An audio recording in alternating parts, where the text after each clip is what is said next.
Two things.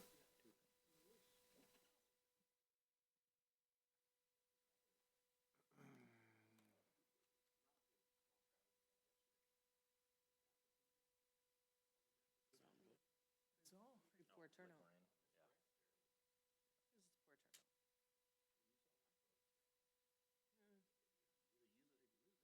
Yeah, I did. Was that the post? Oh, no, I'm kidding. Right, yeah. All right, you guys ready to rock and roll? All right, good evening. I now have 7 p.m. on November 5th.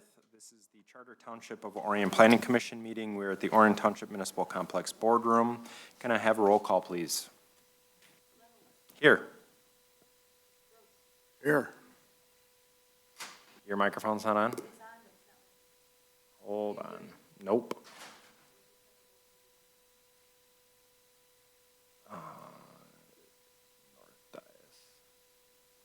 Tammy, try it one more time for me. You were, I think, mic 1, which might be that one, was on mute.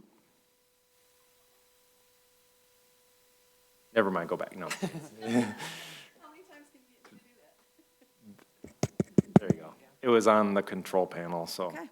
I didn't purposely do it. Still not very loud. Oh, there we go. Let's try this again. Reynolds, Here. Gross, Here. Joshua, Here. Urbanowski, Here. Walker, Here. Cummins, absent with notice. Lovett, Here. we have a quorum. All right, thank you very much. This evening, we have meeting minutes from our October 15th meeting. Is there any discussion? If not, I'll entertain a motion. I'd like to make a motion to approve the minutes from 10/15/2025 for a regular planning commission meeting. I have motion and support by Mr. Walker. Further discussion by the Planning Commission. Seeing none, any public discussion on the motion? All those in favor, please state with aye. Aye. All those opposed, motion carries. Number 4 is agenda review and approval. Any discussion? If not, I'll entertain a motion. I'd like to make the motion to approve tonight's agenda as submitted. Support. A motion and supported by Mr. Joshua. Further discussion? Seeing none, any public discussion on the motion? All those in favor, please state with aye. Aye. All those opposed, motion carries. Item number 5 is brief public comment on non-agenda items. Is anyone here looking to make brief public comment on a non-agenda item? Seeing none, our consent agenda as presented. Any discussion? If not, I'll entertain a motion. Make a motion to approve tonight's consent agenda. Moved by Mr. Lovett, supported by Support. Mrs. Urbanowski. Further discussion by the Planning Commission. Seeing none, any public discussion on the motion? All those in favor, please state with aye. Aye. All those opposed, motion carries. That leads us to item number 7A, which is new business, PC 25-50, Tapper's Gold Exchange Determination of Use located at 1158 through 1166 South Lapeer Road, parcel 0914201022. In our packet this evening, our staff has asked us to consider the presented use. I don't believe the applicant is present, or are they? Go ahead, please, if you want to step up to the podium. No, you're okay. Hey, we can bump you further if you want. All right, that's what I thought. There is a HDMI dongle down there if you want to plug in your laptop. If not, then you can just walk us through the request. Okay. If you don't need to, no worries. Okay, go ahead, you have the floor. If you could start with your name and address for the record, please, and you have the floor. My name is Mark Tapper. My address is 1. Sorry, do me one favor. Is the green light at the base of the microphone lit It up? is on. Okay. You hear me? Speak into it one more time for me. Do a test. I don't. Mark Tapper. Okay, there you go.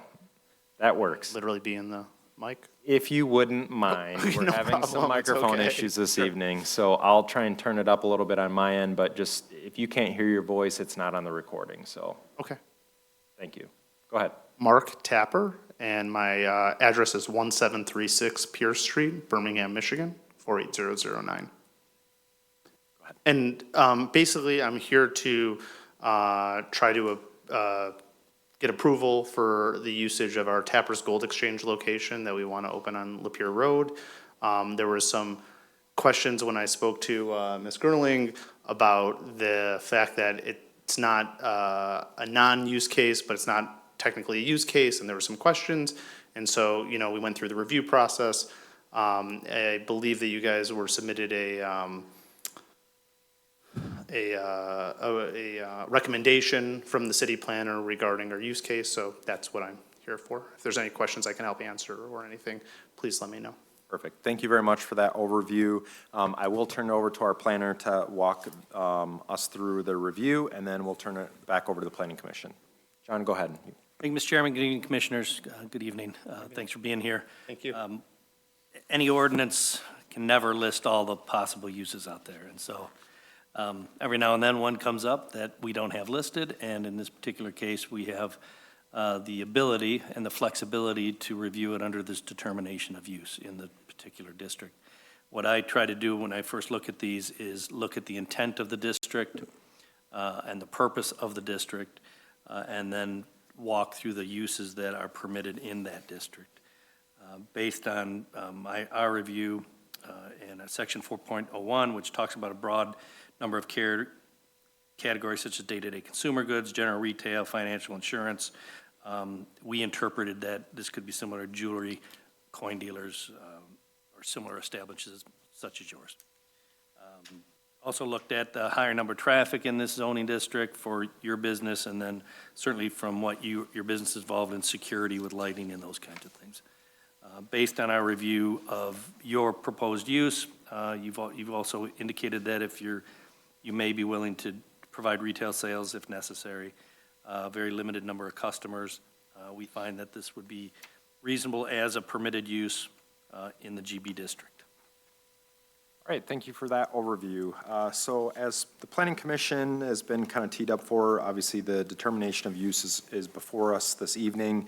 There's a couple of steps, obviously, to determine that it is or is not similar to uses that we already have in the district and its compatibility, and then therefore, you know, further motion from there if there's additional requirements that should be put forth on the use. So at this time, I'll turn over to Planning Commission for any questions for the applicant, discussion points, and same thing goes for our planner for that matter too. Would like to kick us off. Is this a subsidiary of Tapper's Jewelry, Yes, sir. the main parent company? Yes, sir. Okay. Yeah, I mean, my general overview is that it is, you know, similar a use to the other GB zoning that's present, you know, retail or a jeweler use, you know, versus something otherwise that we would consider. So that's my initial thoughts, additional ideas, thoughts, questions. I'd like to make a motion. Go ahead. I'd like to move that the Planning Commission make a determination for application PC 25-50, Tapper's Gold Exchange Determination is a use by right since in the GB district, since the use is consistent with other uses in the GB matrix of uses. It is a day-to-day consumer good, general retail, and financial service for the community. Secondly, this is affiliated with a major retail company, Tapper's Jewelry, and provides customer services to that parent company. And finally, that the hours of operation are consistent with the hours compatible with the hours of adjoining and compatible uses. I have a motion by Mr. Gross. Do I have support? I would support that. Support by Mr. Joshua. Further discussion by the Planning Commission. Go ahead, Mrs. Gerling. The only thing I would ask is, are we saying it's only GB? Because this use, unless you're saying that it is already, though, you know, it's retail, or it is retail of a jeweler. Is this a new use? If it is GB the only place that it's appropriate? Are you saying that you think it's the same use that it's already listed? I think it's similar to the uses that are already listed within the zoning district.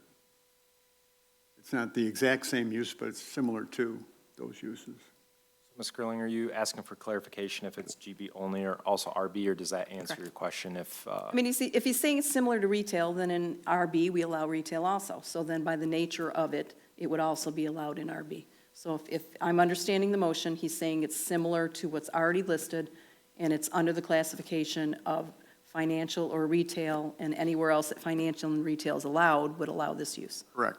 Okay, thank you. Thank you for the clarification. Mr. Joshua, you still support the motion? I do. Okay, thank you. Further discussion by the planning commission.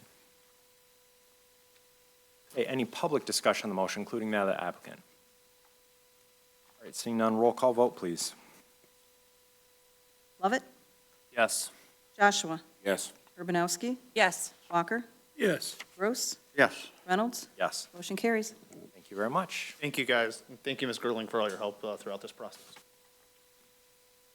All right, compliments to our staff as always. Moving along to item 7B, which is new business for PC 25-49, Orion Mods Center site plan located on a vacant parcel on the north side of West Silverbell and the east and west side of Linda Lee Lane, parcel 0928-401-008. If the applicant's present, if you want to step up to the podium, and correct me if I'm wrong, you guys do have a presentation, correct? It's not a trick question. No, I do.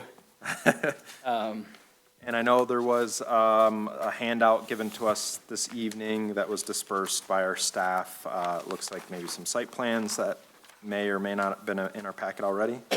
Correct. I can give you a brief overview. So Conrad Shuey, 30100 Telegraph Road. I'm here, I'm with Burton Katzman. We're a real estate developer. I'm representing West Silverbell LLC. We have the property in question under contract, and I'm here tonight to seek site plan approval. So, again, I'm with Burton Katzman. I have with me two representatives of the tenant, Rob and Darcy. They're both involved on the front end and operation of these facilities. We built the one in Flint for the same tenant. They do the same thing there on the heavy-duty General Motors pickups. These will be the 1,500 light-duty GM pickups. So anyhow, so I've got this graphic here, which I did include in my response to the review letters, because I think it gives a pretty good overview. So as everybody's aware, there's a lot of changes going on at the GM Orion plant. You can see previously shipped vehicles were shipped via rail right from the GM site. That is now all covered with buildings and parking lots and things like that. So General Motors has contracted with CN Railroad to ship those vehicles from the rail yard on the west side of Giddings Road. It's under construction now. There's a road, a portion of the railroad right-of-way is being turned into a roadway. They're leaving one track for delivery of materials to the plant. Finished vehicles will drive to the CN yard. It's about 70% of the vehicles that come out of the plant will be shipped by train. And so that brings us to the site. We have, there's an agreement in place where these vehicles are all driven by a porter company that it's not General Motors, they hire it out. They'll be driven to the CN yard. Some of the vehicles will get immediately on the trains. About 40% of the finished vehicles from the plant will go here to the mod center. Primarily what they do is the spray on bed liners. They do other things. You get a tonneau cover, different things on the pickup trucks. They do that here. They don't do that at the plant. So there's a lot of symbiotic relationship with having it here. It keeps the vast majority of the finished vehicles off of public roads. This is a private roadway here. There's some security issues where it makes a lot of sense to have all these vehicles together in the same place, not driven on public roads. So that is sort of the route and so forth. If we get into the site, again, this is the site plan that I've submitted that's modified. It only addresses two minor things, a fire truck, ingress and egress, and then just a tweak at the gate between the CN yard and the mod center here. So right now there's an easement there's Linda Lee Lane is a private road that runs right up the middle of this site. And so that's an easement across our property to CN. CN has agreed that they will vacate that easement. We will then have the easement come over here where the CN property will have access from here. There's an existing east-west road that's unnamed. They'll have access there. They can get to Silverbell Road. They retain that property right. Really doesn't have much bearing on our project, but just kind of pointing that out. The other thing, you know, the ordinance requires a 16-foot tall buffer, which there is. It's heavily landscaped, as you've seen on the landscape plans.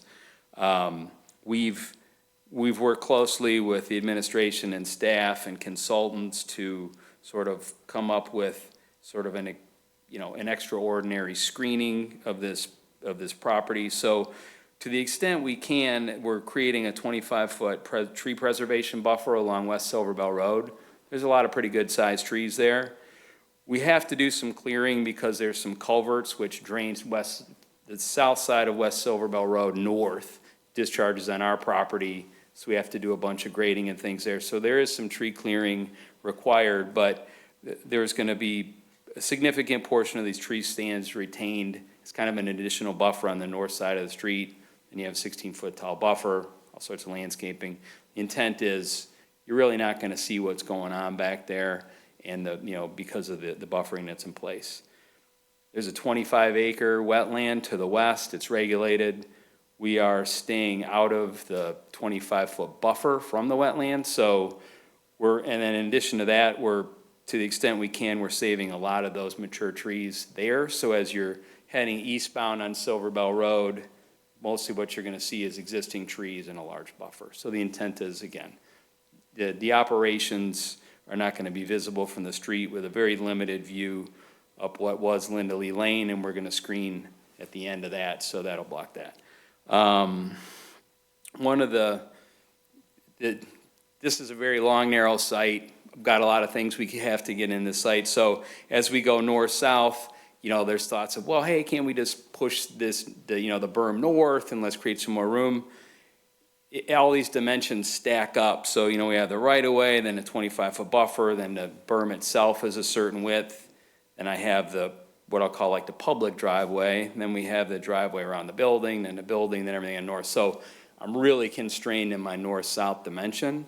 So that's why, we're a little bit squeezed there. So, and we'll get into the discussion of that when we accommodate the fire truck, because we need a little retaining wall there. But operationally, the vehicles, like I showed on my graphic, they'll flow into the CN yard. And once they're in the CN yard, they're within a secure perimeter, which is important because these are expensive vehicles. The ones that come to GFX will go through a gate in the north property. They will go into the inventory yard here. They'll be processed. They head in the north. They come out the south. And then they'll go back into the CN yard. So of the 1,000 vehicles in and 1,000 vehicles out a day, all of those will get to our plant through private roads and CN. They will all leave through CN. 70% of those 1,000 finished vehicles will get on trains. These are all projections by GM, but they got a good science behind it. Then the 30% of finished vehicles, or about 300, they will be driven through CN onto Giddings Road, which so they'll leave the yard here, they'll get on Giddings Road. They just improved this signal here. They call it Gate 1 at the GM plant. And then they'll drive to the finished vehicle lot, which is at Lapeer Road and Silver Bell, get on car haulers, that's a 5-lane road. West Silver Bell there, it's just improved as part of GM. So we think from a traffic and logistics standpoint, it's a very good solution. GM is very excited about this. Employees, they will all enter off of Silver Bell Road. It's stated in my application, about 125 in the morning shift, about 115 in the other 2 shifts. The traffic study, which has not been reviewed, the conclusion was it didn't trip anything extraordinary as far as any improvements. Kind of explain how the site works. So what this is here, and what I'm going to ask for a little consideration is, there's 2 changes we've made here. So for one, the big note that always concerns me is out of the fire department. We had this dead end condition, which we didn't think was an issue. So we have an emergency vehicle access on the southeast corner of the building. That accommodates and why I've left the truck movement on there is just to demonstrate that it meets all the turns. So if there is a fire, there are 2 ways that they can get in the inventory lot. They could come in the southeast corner here through a crash-rated slide gate that has a Knox box the fire department is okay with that. And then from the north, we've changed it slightly. And I got a graphic that compares them, but the fire access will be through a similar gate. And then the GM inventory vehicles would traverse back and forth through this thing here. So this is slightly changed where the hardened previously, well, on this previous version, what did I do with it? There we go, a little rascal getting away from me. We had a little bit of a hole in a boat where in this case, the GM vehicles came into the unsecure area and then went into the secure area. What we've done is just basically moved this barrier to the east side of this gate here so that we encompass the gate within the hardened perimeter. So I've got just a little graphic that shows that, kind of comparing these. So on the top, this is previous, they came in and had to get into this gate. This gate here is in the same location, and this gate here, it's the same location as below. So what I've submitted, dated today, with the fire truck movement, is just a blow up here. So they come right into the hardened area, so when they're at CN or our site, they never leave the secure perimeter. So the two changes are just to acknowledge or accept that, and we've talked to the fire department about the fire truck movement, and, you know, if there's any issues we need to clean up on this other issue at the gate, we will. But those are the two changes that we had to make just in, you know, kind of in hindsight. So from the building perspective, what we put in a package is a pretty straightforward industrial building, pre-engineered metal building, 37-foot 2 to the midpoint of the roof, below the 39-foot allowed by zoning ordinance. It's got some masonry at the office here. You won't see any of this from the road, but, and then it's insulated metal panels elsewhere. The one thing, besides the two tweaks on the site plan, we are evaluating building this. It looks the same, but this is just a flat roof building. So instead of this building have a slight pitch here where it's 39 to the ridge and 35.4 to the eave, this building is 37 foot across the entire way. So it's actually 2 inches shorter as measured per zoning. It's just kind of, can we get the materials, you know, steel is a bit of a choke point. Sorry, just to clarify, there's Yeah. there's an alternate design. It- Is that what you're it's- trying to say it's- is there's two designs in play subject to construction? It's identical, other than the roof is flat. So Okay. they wind up both being 31, the pre-engineered metal building's 37.2, which is what's in the packet. The conventional steel framing, they call it, is 37 foot even. Just to call it out, I don't know which one is gonna go, but it's probably gonna be the pre-engineered metal building. But if the other one works out, we'll do it conventional. But you won't, unless you're really a real ugly industrial building aficionado like myself, you'll never notice a difference. But just wanted to point that out, and just so that we don't have to come back if I change the roof structure. And then as far as the operation, again, they come in the north, so we have all these drains here for snow and rain and so forth. They get dried off, and then they go through either 6 robotic paint booths, or there's other lanes where they do tonneau covers, lighting package, special edition graphics, all that kind of stuff they do here. Office core, large lunchroom, bathroom. We do have a 3-hour fire-rated chemical storage room. It's not required by code, but it's kind of a best practice thing, and if it helps with insurance. So that's a little bit of a belt and suspenders. We have that in here, ESFR fire suppression. Again, it's kind of it's not a cookie cutter, but this is the 5th one of these I'll have done with ground effects here. So that's the building. And then beyond that, I had the updated photometrics plan, which I can show you that, and I did include that in my package. But sort of what we had pledged, kind of above it, the typical industrial zoning allows you 30-foot mounting height on your light fixtures. The movement of these vehicles is what is critical, and they tend to run into doors and light poles and things like that, so we have enormously wide doors. We try and get all the light poles out of the parking lot. So we've got 25-foot tall mounting height around the perimeter of the inventory lot.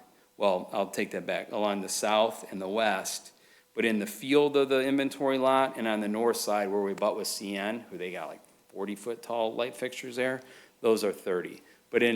So we're trying to keep them low at the perimeter to keep the impact lesser. But the 30-footers help reduce the number of poles in the parking lot and therefore reduce the number of dinged-up pickup trucks. So we did also reduce the lighting levels. Again, this will be an easement to CN. We reduced the lighting level to 0.2 foot candles per foot. It can go to 0.3, but that is a drive aisle there, so we wanted to keep some light at that driveway. So those are kind of the changes we made. Happy to address any of the other responses and so forth, but again, the consultants and staff and administration has been helpful in the review here. Thank you. All right, I know you kind of walked us through the project along with a number of the changes brought forth to us this evening. I know a lot of those are prompted from our review letters, so I'll turn it over to our consultants for their reviews, starting with the planner's report. We'll walk through it. Obviously, what we have in our packet is what we have. You know, there's a way for us to kind of go through a procedure, so, you know, we're generally acknowledging what you're showing here this evening, but it'll generally go through the formal review process if the commission so chooses to proceed. So, John, go ahead. You have the floor. Thank you, Mr. Chairman. Conrad, thanks for, I felt like this was a real partnership with the development community in regards to this big project and complicated project as we walk through it with our rail freight yard zoning district, which we've made some amendments to get to a point of submitting a plan. Our biggest concern doing the review, there were a few of them.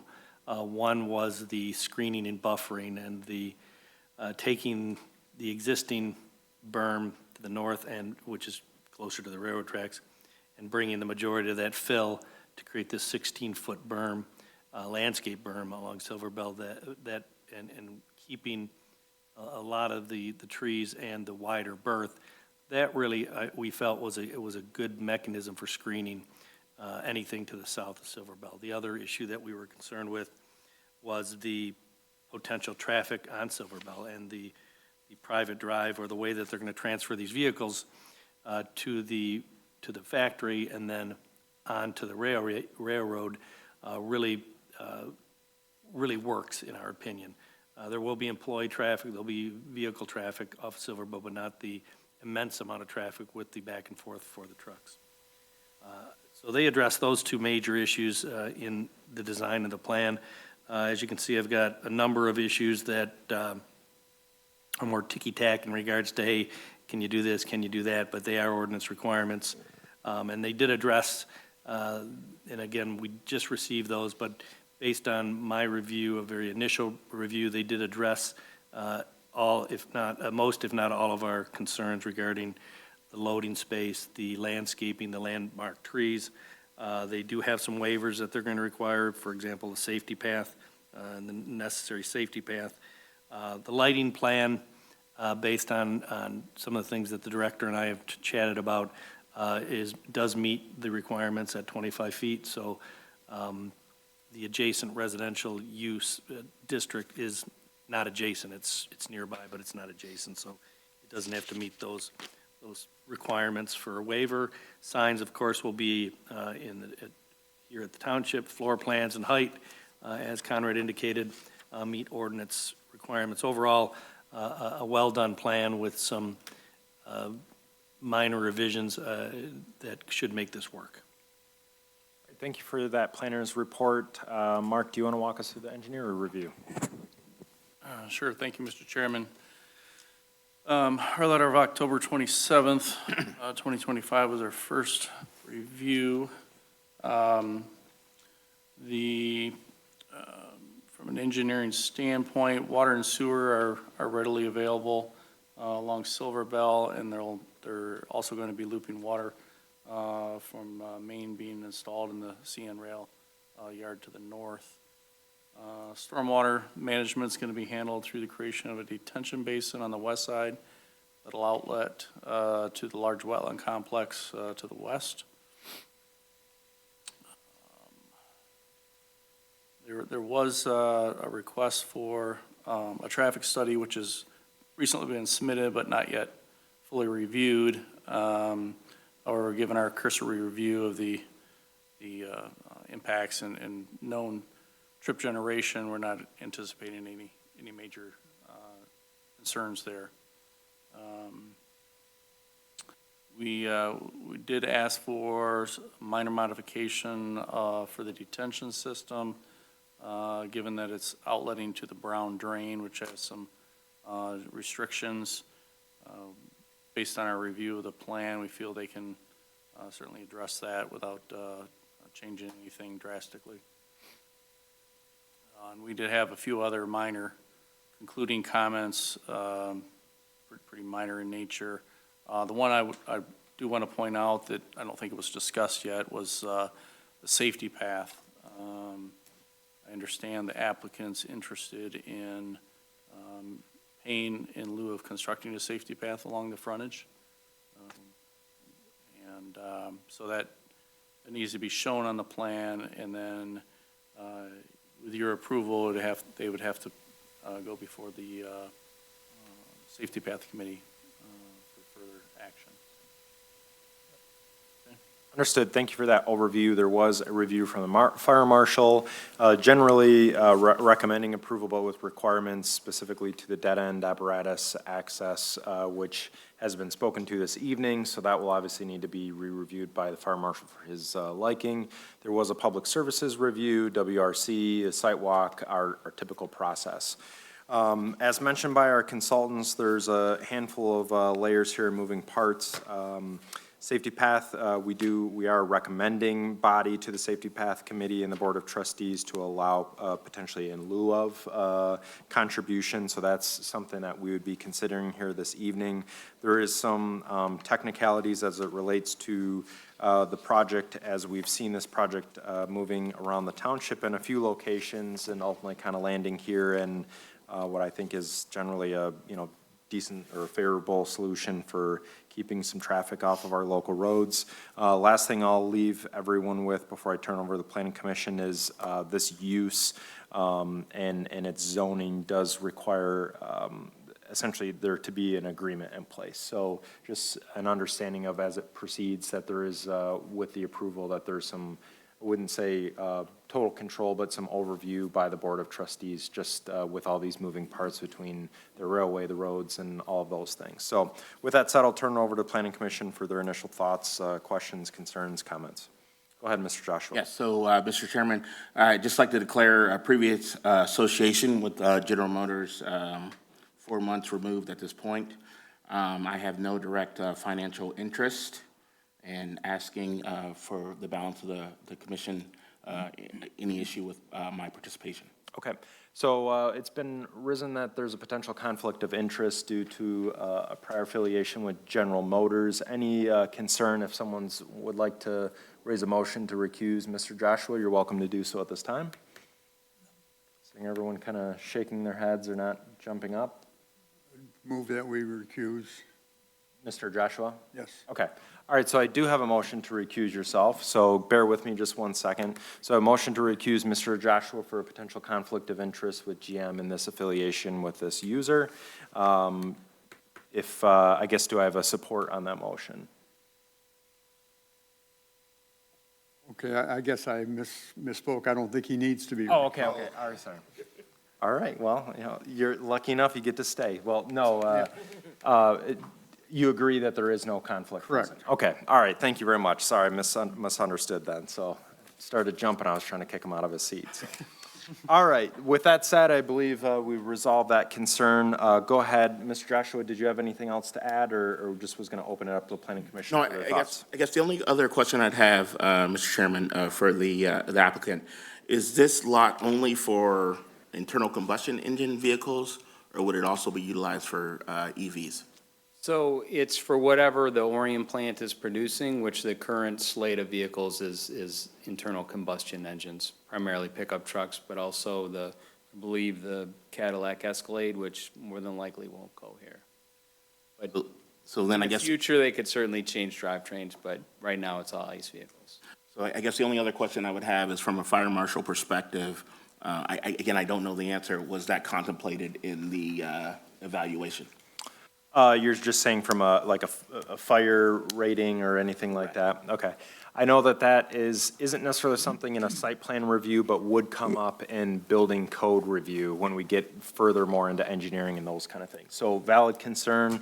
It does sound, not to overstep, but it does sound like there's some fire division consideration within the building use. And I know the fire marshal and our not code hearing, but our fire marshal and our, who am I thinking of? Dave Goodlow. Building inspector. Building official, thank you. That's the name that I was looking for.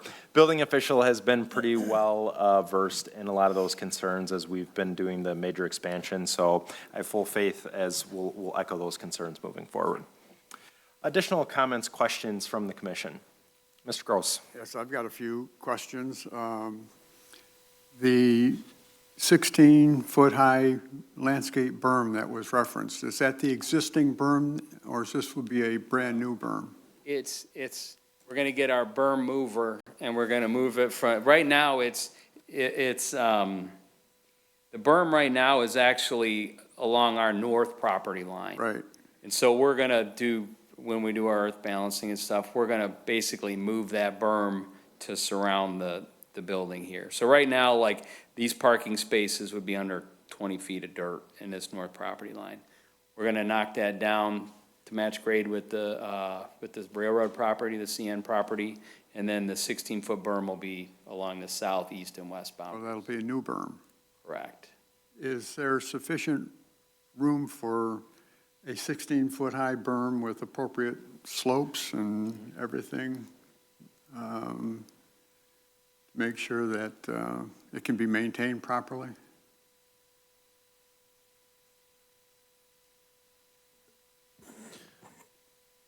Yes, we did review the preliminary grading plan, and it does appear there's sufficient room. It's my understanding it's going to be landscaped, but not, maintained as far as being mowed, if you will, so. Okay. You indicated that, or the planner indicated that the existing Linda Lee access will be for employees only, Employees, visitors, and deliveries, yes. but not, The GM vehicles will be driven through the CN yard to the site. okay, and what are the hours of operation for the facility? It's a 3-shift operation, so 3 shifts a day, generally 5 days a week, sometimes depending. They respond to the plant, but generally it's 2 to 3 shifts a day, generally not the weekends, but sometimes they work weekends to keep up with the plant What would be the late hours? all night. So the shifts are like 6:45 to 2:45, 2:45 to 10:45, then 10:45 to 6:45. So traffic on Silver Bell would be kind of between 8 and 10 in the evening hours? They would be out of there at 10:45, right, Rob? Yeah. It's 110 vehicles in the evening shift. And how many vehicles will be stored on the site? So we have a room to accommodate about 1,000 inventory vehicles on site, and that's kind of a GM, that's about a day's worth of work, and so that's kind of the requirement, is they can keep enough for one day on site. 1,000 at one time? Correct. Okay. Indicating a future building, would our action include that future building, or would we want to see the future building to come back to see how things are moving along? Just to clarify, it's an expansion of the existing building. So what we're proposing is, if GM's successful, they may ask, they live by the lanes through this building. Right now, there's 10 overhead doors in that building that then get split into 2 lanes. If they can't meet the volumes out of the plant, we would add on probably, it's like Legos on the end, another 4, 6, 8 lanes to accommodate that. So that's why we've shown that on a plan to accommodate that, because we don't have a crystal ball, but it could happen. So the question, I guess I'll hop on that then, does that would that potentially affect the vehicle storage area? It would make it slightly smaller, frankly. But the good thing here is with the CN yard to the north, that's kind of our buffer. Like I think it's about 4,000 vehicles they can hold, something like that. So at the end of the day, they want to get more vehicles through here, so we could probably dial back the inventory vehicle storage. But the mandate out of the door with GM is a certain production volume and 1,000 vehicles of storage on site. I guess that's a question for staff and our consultants. When we see a future building footprint, I mean, we would typically see that back, correct? It would be our process. I mean, we understand the intent, right? And by no means, trying to restrict your future expansion, but just the understanding that, it's kind of a TBD, right? So we would want to take a look at, I mean, similar to turning movements and all that kind of stuff, just make sure everything checks out. So is there any reluctancy to that if you No, were to come and add 4 lanes that you're coming in? Oh, we would go through the normal process of obtaining approvals and permits. Okay. I think I will say one thing is like, if GM says, hey, you need to add 6 lanes to this thing, as long as we're in compliance, with turn movements and stuff, we would hope that would be accommodated and not, We'd just like to see you again, that's all. Oh, yeah, and I enjoy coming up. Everybody's good to work with. I was certainly, we would engage with people well in advance of, Yeah. with the staff and administration prior to that occurring. When do you think the railroad action would start? Well, they're obviously under construction now. Everybody responds to the plant. The latest we've heard is that pre-production vehicles will start to come out of the plant around November of next year, 2026. So we need to have our building ready to accept their machinery by September of '26, so they can install their equipment. So they run the pre-production vehicles through the plant to get the assembly process tuned up at the plant, but then they send those same vehicles to Ground Effects so they can get their process sorted out. So we need to start doing that at the same time in November of '26. So we're in a bit of a time crunch, as is always the case with these. But yeah, so the plant we hear will start full production spring of '27. But they'll start pre-production in the fall of '26. You'd expect railroad cars or trains around that same time? Probably when they're in full production, I would imagine. They may do some prior to full production, but kind of, first of the year 2027, I would think things would start happening there. I'm not entirely in the loop, but I'm just anticipating when they need to send vehicles out. And delivery of the trucks would be on a portable parking lot? I'm sorry. They get driven over individually by car porters. Individually, not on, They don't put them on car. The 30% of finished vehicles that go on car haulers, those get driven over to Silver Bell and Lapeer Road. But to get to the Ground Effects plant, the volume's just so high that they avoid the car haulers at all costs, or the cost per vehicle goes through the roof. So they're all driven individually by a third party. So our tenant, North CN, will operate those vehicles. It's a supplier hired by GM to get it to our gate. Understood. And to be clear, that was what was proposed on other sites Yeah. for this use. So when we were considering the other locations, that was also going to be the case, that it was driven vehicles on main roads in those cases. So, I think I have one thing. go ahead, Mr. Lovett. A lot of good comments brought up tonight. I think this is the one that we were concerned about, the honking, correct? Next to the hotels?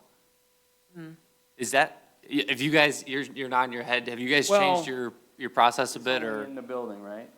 So do me a Only favor. in the building. If you're going to speak, you Yeah. got to step up to the podium. I can answer for us. We've had this discussion. So, the moving of these vehicles, they run into things or into other trucks. So the general process is they do honk as they turn outdoors, make out onto a lane or whatever. They have agreed they won't do that here. They only honk inside, and it's just so that someone doesn't get run over, right? So it's like a employee safety thing. So it's within the building, and then we've got the berm around it, so we feel that the impact of that should be negligible. Good point, Mr. Lovett. All right, we have a number of kind of layers to this, obviously leading up to consideration of site plan. I would ask maybe the commission, if we want to work through some of these motions that relate to the plan that's submitted, and then we can discuss in a little more detail of potential conditions or other components of the site plan. If someone's willing to make a motion, we can proceed through the project if we so choose. Mr. Gross, go ahead. Relative to the first motion, relative to the safety path recommendation, I'd move that the Planning Commission recommend to the Safety Path Committee and the Board of Trustees that the developer contribute to the safety path fund in lieu of constructing the safety path along the north side of West Silverbell Road for PC 25-49. For the reasons that there is an existing safety path on the south side of Silverbell Road, which runs the full length of Silverbell, and it would also allow for the retention of existing trees to complement any future plantings as a buffer to the major development. All right, I'll support that motion. Further discussion by the Planning Commission. Any public discussion on the motion, including that of the applicant? All right, roll call vote, please. Gross, Yes. Urbanowski, Yes. Lovett, Yes. Joshua, Yes. Walker, Yes. Reynolds. Yes. Motion carries. All right, furthermore, some additional considerations if we so choose. All right, I'll move that the Planning Commission approve an outdoor storage standard waiver from the following requirements for PC 25-49, Orion Mod Center, site plan located on the north side of Silverbell and east of Lindley Lane, being parcel 0928401008, with the plans submitted and received on October the 8th, 2025, with the recognition of a 8-foot fence, and that there will be opaque screening from the roadway on the southern boundary of the property. All right, I have motion. Do I have support? Support. Support by Mr. Joshua. Further discussion. Ms. Skirling. I don't know the answer off the top of my head. Maybe the applicant does. I think you're waiving that they're not providing an 8-foot and they're not providing the opaque, correct? So it's not, you're requiring it. You're the ordinance says that needs to be there, but it also says that the Planning Commission can waive that requirement. So you're waiving that requirement versus requiring it, correct? You do not have I an didn't exact understand it 8-foot that way. and you don't have opaque. So it's Yeah. the inverse of what we're required of. Just to clarify, so the fencing proposed on site is around the inventory lot only, and that's 6 feet tall.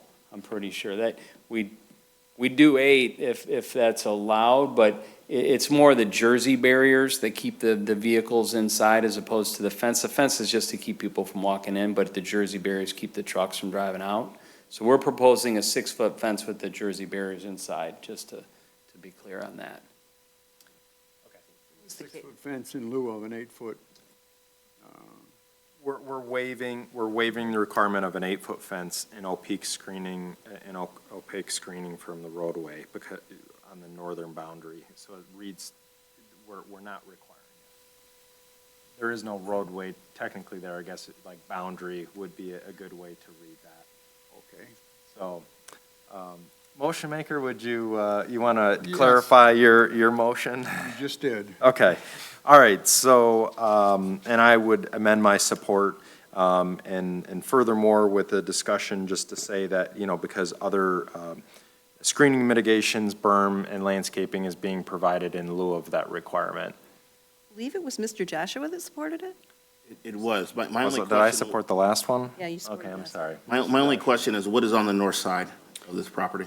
So along the north side will be a 6-foot tall chain link fence with what I call Jersey barriers. They're actually landscape blocks. They're 2 foot by 2 foot by 6 foot concrete blocks. That's what'll be along the property. Will you do me a favor and go to your aerial image where you kind of Yeah. show the lot as it relates? Yep. Thank you.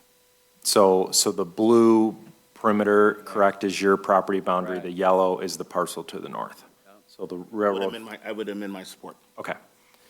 All right, I think that's what, we had talked about that kind of barrier before. That's not new, that's like. No, they're, at every assembly plant in the country they have, because they are effective at keeping vehicles, because they just crash the truck through a fence, honestly. Yeah. you talk a lot about crashes. I'm Yeah. just saying, You're bringing it up a Well, lot. when you move 1,000 cars a day, Not sure who's on the things safety get committee bent, there, but yeah. this guy, I don't know, no, I'm kidding. All right, so there is a consideration to provide a waiver from the requirement of the 8-foot fence and the opaque screening from the roadway and the northern boundary. Further discussion by the planning commission. Seeing none, any public discussion on the motion? All right, roll call vote, please. Walker? Yes. Gross? Yes. Urbanowski? Yes. Joshua? Yes. Lovett? Yes. Reynolds? Yes. Motion carries. All right, that leads us to inventory, parking, and storage area standards, specifically landscape islands, dimensions, all those kind of things. I know we've talked about this in the past with other locations. If someone is willing to put a motion on the table, we can further deliberate.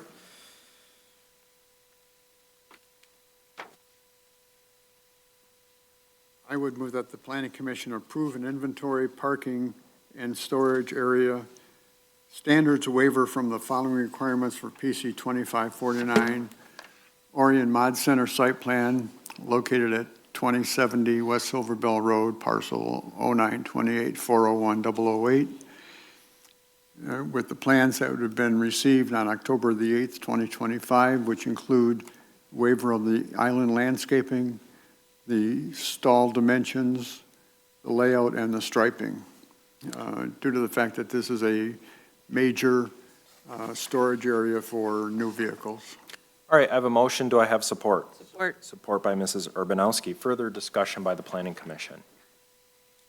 Seeing none, any public discussion on the motion? Roll call vote, please. Joshua? Yes. Walker? Yes. Urbanowski? Yes. Gross? Yes. Lovett? Yes. Reynolds? Yes. Motion carries. All right, that leads us to consideration of the light illumination levels and providing a waiver there if we so choose. Discussion? If not, I'll entertain a motion. Move that the planning commission approve a light illumination level waiver from the required 0.3-foot candles along the east side of the property and required 1-foot candles along the north side of the property for PC 2549 Orion Mod Center site plan located on the subject property, referencing the plans and received again on October the 8th, 2025, because the application did demonstrate that once the screening, buffering, fencing is installed, the illumination level will meet the requirements set forth within the zoning ordinance. And the reduced lighting will have a visual impact on surrounding properties. All right, I have a motion. Do I have support? Support. Support by Mr. Joshua. Further discussion? Oh, I'm sorry. Just keep calling you out tonight. That's fine. Not that I don't support. We appreciate that. Ms. Gerling, If I'm not mistaken, I believe the applicant had shown this evening that he was able to meet the levels? Yeah, Was it in all so, areas? I mean, as far as, we need to keep a 1-foot candle in the inventory lot, and then we've dropped it to the point, to below 0.3 at the perimeter. I think it was more to do with the height. Was it not, Ms. Curley? we, Wouldn't worry about that height. okay, so just to clarify then, can you just zoom along the northern property line? Is there anything that currently exceeds? Well, the northern property line we share with CN, so I guess if we do exceed, that's a good point. So at the northern property line, We you know, do, we're, you do. The eastern, okay. All at the right. north, you know, we hit over 2-foot candles at the property line, because they've got the same, you know, we need to keep 1 at a minimum in the inventory lot, so you go from like 5 to, 1. So, But at the east property line, we can strike we get it below 0.3. okay, So I would make a friendly suggestion to the motion maker that the eastern property waiver be waived from the motion being set forth on the table, and that the northern property line waiver still be granted. Support that, Mr. Gross? I do. Okay, and Mr. I amend See, my there I go support. again, Mr. Lovett. Okay, all right, understood, right? Everyone on the same page with that one? Okay, The property north of CNN, or CN is Bald Mountain recreation. Recreation Area anyways. All right, so the motion as amended stands, so essentially just a waiver on the northern property line exceeding the 1 foot candle. Further discussion by the planning commission. All right, seeing none, any public discussion on the motion, including that of the applicant? All right, roll call vote, please. Urbanowski. Yes. Gross. Yes. Lovett. Yes. Walker. Yes. Joshua. Yes. Reynolds. Yes. Motion carries. Okay, thank you very much. Now, that leads us to one of the larger asks here, which is site plan consideration. There's obviously a number of items in the reviews this evening, including, that of the fire marshal.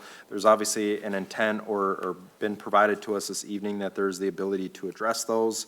Would just ask for a consideration of, we not kind of pick and choose items and just have a fresh, clean slate be resubmitted and re-reviewed that addresses those open comments, I think would be the best way.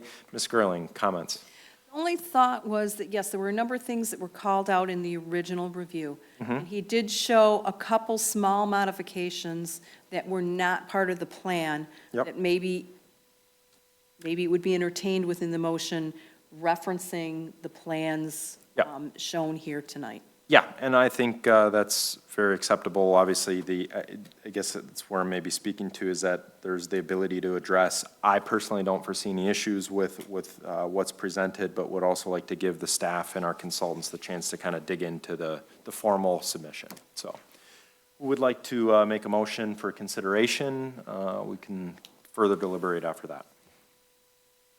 I would move the planning commission approves the site plan approval for PC 2549 Orion Mod Center site plan located on the subject property of parcel 09-28-401-008. The plans received October the 8th, 2025. This plan has received substantial review by the planner and the engineer, and there have been some additional comments made this evening. So I would base this approval on the resolution of any unresolved issues related to the planner's review letter of October the 22nd, 2025, the fire marshal's review of October 23rd, 2025, the engineer's report of October the 27th, 2025, and the approval of a development agreement to be submitted to the Board of Trustees, and further that this approval does not include any future expansion as indicated on the plan, which would need to come back for further review at such time as any future building expansion is proposed. All right, I have a motion. Do I have support? Support. Support by Mr. Lovett. Further discussion. Ms. Gerling, go ahead. Sorry. Nope, go ahead. Wondering if the motion maker would clarify, he said submitting of a development agreement, and I would think that it would have to be approved by the Board of Trustees. Just submitting it, I don't think would be resolution. Okay, approved by the Board of Trustees. All right, and do I have a friendly amendment supporter? Amended support. Yes, okay, thank you. And just one other item, just to clarify, there is a couple of discrepancies of just dates on reviews. That the first page of the planner's report does show, I believe, the 22nd. Furthermore, pages show October 27th. So just to be clear, both reviews from our packets this evening, because there's some date discrepancies in it. So just a clarification for the point of reference. And motion maker, did we clarify that for the fire marshal's comments, did you include those? Yes. Okay, sorry, thank you. I think besides that, those were my concerns. Additional comments, questions from the planning commission? Okay, any questions, comments of that of the applicant or the public?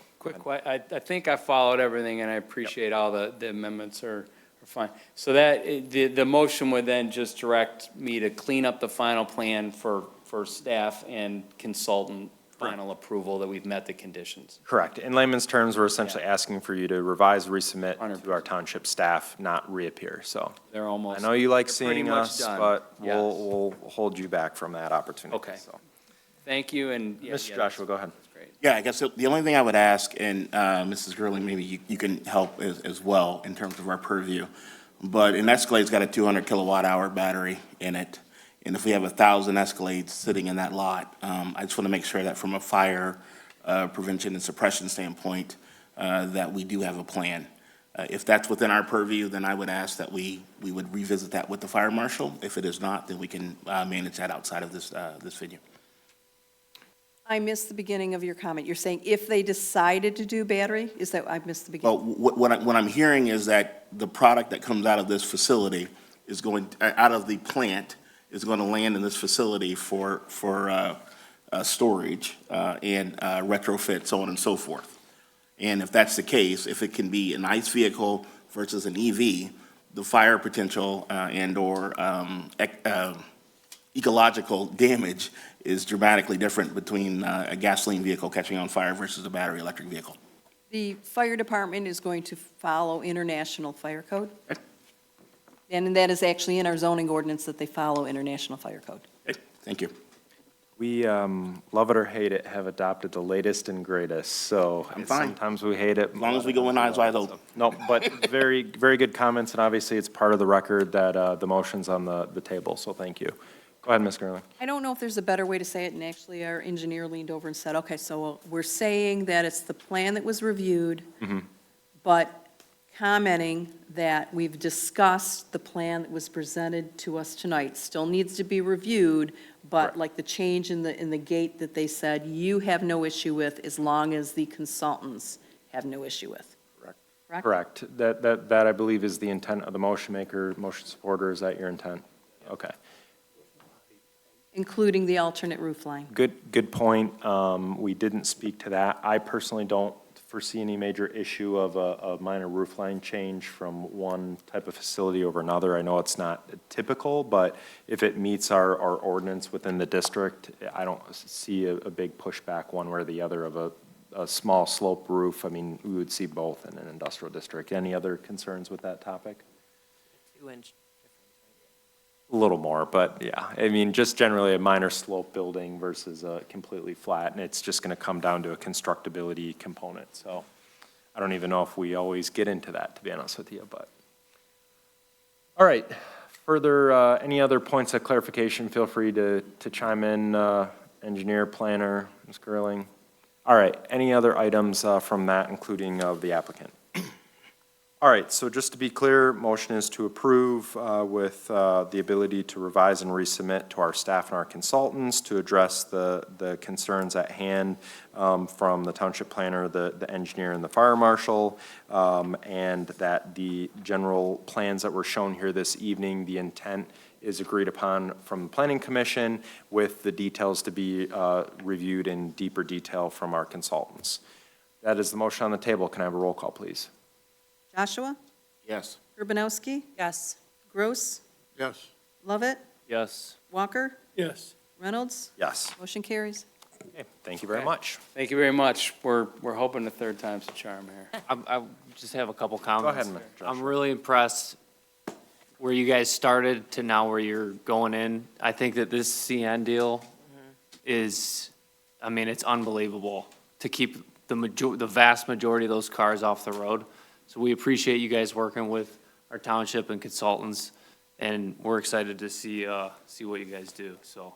Appreciate that. And yeah, it's, staff and consultants are great. Ms. Gerling's great. The other people are very helpful. So, yeah, we look forward to it, and we got a couple more hurdles, but this is the major one, so I appreciate it. Just no crashing cars, okay? Yeah, no, we won't. I rarely crash mine. Self-driving, hopefully. All right, item 7C, moving along this evening, which is our 2026 PC meeting date resolution. I didn't have any public comment on the last motion. I think I might have reiterated, but no one in the audience that was looking You for could it. ask. Any public comment on the last motion that was made? Seeing everyone racing out of the room. I think I asked it once and then circled back, but it's okay. Wouldn't be the first time I didn't make a mistake, so. It was my turn. All right, yeah, thank you. All right, we do have our regular meeting resolution dates. Any discussion? If not, we can entertain a motion. I will make a motion that the planning commission approves the 2026 PC meeting dates resolution as presented and forward to the board of trustees for adoption. All right, I have a motion. Do I have support? Or, All right. You sure we want to meet on July 1st? That's the only other thing. We can keep it. All right, motion is on the table. Any public discussion on the motion? All right, roll call vote, please.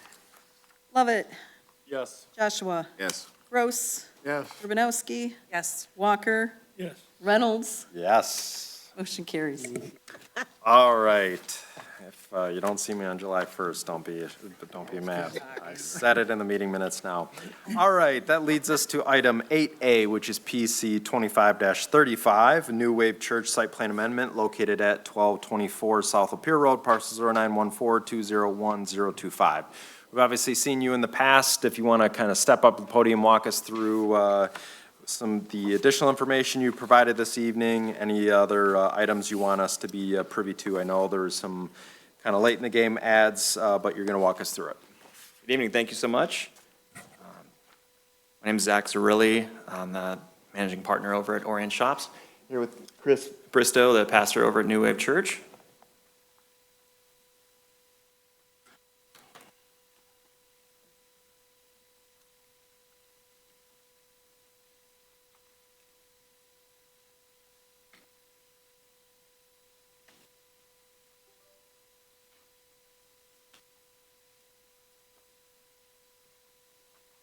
First off, I just want to say thanks again for your time and listening to us here.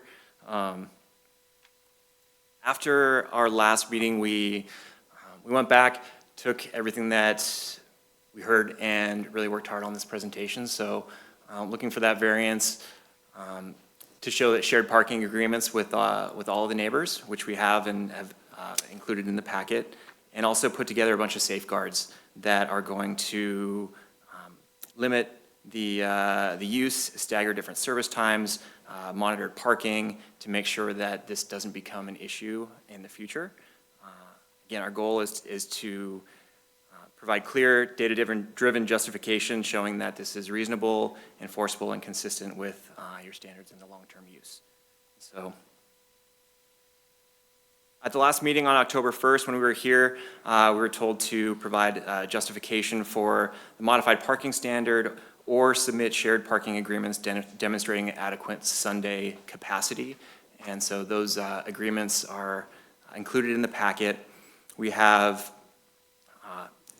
15 tenants from Orion Marketplace and both McLaren and Michigan Eye Institute, which are the neighboring Unit 2, which we'll talk about.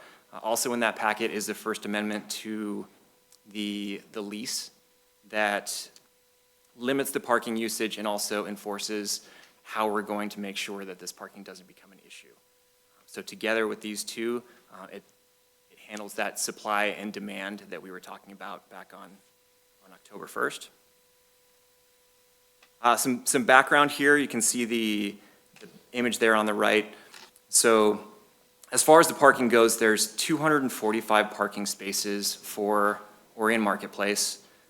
Unit 2, which is the Michigan Eye building, has 53 additional spots. So total available parking on Sundays is 298 spaces. The church's services are going to be on Sundays, so that's what we're looking for, is to come up with a plan so that we can make sure that there's no parking challenges on Sundays when Chris is holding his service.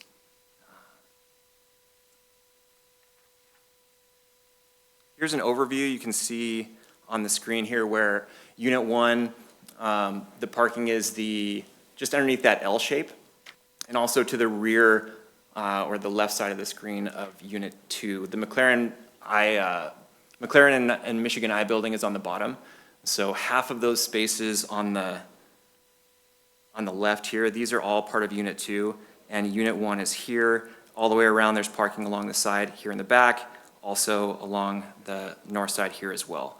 So just for some context, the church is going to be back here in the corner. So we do have those 15 tenants, spoken with all of them. We've got the authorized signatories from them as well. And Unit 2, the McLaren and Michigan Eyes from their corporate real estate departments.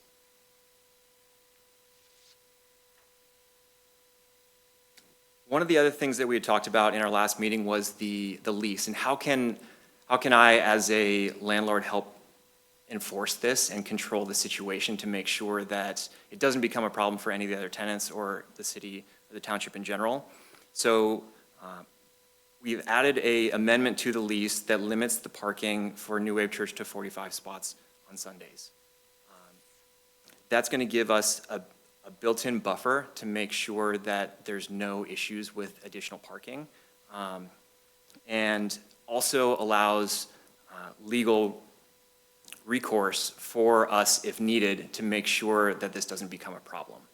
So one of the things that's added into that amendment, and it's going to come up in a slide here as well, is there's going to be at minimum 2 parking attendants from the church that are going to be passing out permits to the patrons that come, and they're going to keep a log of the number of cars that come per service. As the congregation increases and he starts to approach that 45 number, then there'll be additional services added to keep the parking down and just to spread that load across multiple different services. So we'll start with 1, possibly 2, and then once they hit that 45, then they'll add a second, each one having no less than 30 minutes in between each session so that there's ample time for ingress and egress, and there's not a huge wave of people coming in and trying to leave at the same time. So most likely, talking with Chris, he'd like to get to 3 services. It could be 4 if the church continues to grow, but regardless of how many services there are, assuming that they can only take 45 spots in each time, they can grow without affecting the other tenants and the parking. So this is that language that's in the lease, basically saying that they're limited to 45 spaces. If they go over that period, then they can be in default of the lease. So the monitoring requirements, 1.3 here is, tenant's going to take all reasonable steps to monitor and manage the parking use during the services. This basically says that there's 3 levels here. So Chris and the church is first, right? He's got to monitor it, make sure that everything is following the lease. After that, the next layer is me and our property management. So if there's a problem and we get complaints or it does go over 45 spots, then it's on us to say, hey, here it is, it's 45, make sure that you hold to the lease, and you space out your services. If that doesn't happen, again, he needs to keep the logs on a regular basis so we can review the logs. They'll have the parking permits, and if he continues, again, to exceed that number, then it becomes a default of the lease. So with that default, if it's consecutive, if it's consecutive, so the way that we built this is because it's not necessarily going to be a linear growth, right? Sometimes it could be like, oh, well, this service has a lot of people, next time it might not be as many, so there needs to be a little bit of flex in there. But the goal with these logs is to make sure that as the congregation continues to grow, we have the ability to make sure that additional services are being added. And if those 45 spaces are exceeded, then, as it says here on 2.3, we can default him, bring in legal action, which is up to termination and damages for the lease. So that's the lease amendment language that really gives us that control in case it gets gets to a point that we don't see it happening. But again, this is kind of that belt and suspenders of, there's 3 layers. Chris is going to monitor it first. I will monitor it second, and then if we need to, we can bring in the attorneys to default. This is a map just to show, from a practical standpoint, who's open right now on Sundays, and it does have their hours. So if Chris had mentioned that the first service would start at 9, so it would be 9 to 10:30, and then a 30-minute break, and then 11 to 12:30. And you can see here the hours we included on this map as well. So D1, this is a gym, and they're closed on Sundays, but they would do potentially private training, which would be smaller than their average session. That's 8 to 11. The pho restaurant is noon to 6, so they're likely not even going to be open until after the service is done. The Black Cat Beanery is 10 to 4. Indian Restaurant, again, is noon to 9. Parlor and Tropical Smoothie are open in the mornings. Most of the Parlor and Tropical Smoothie patrons are going to park here.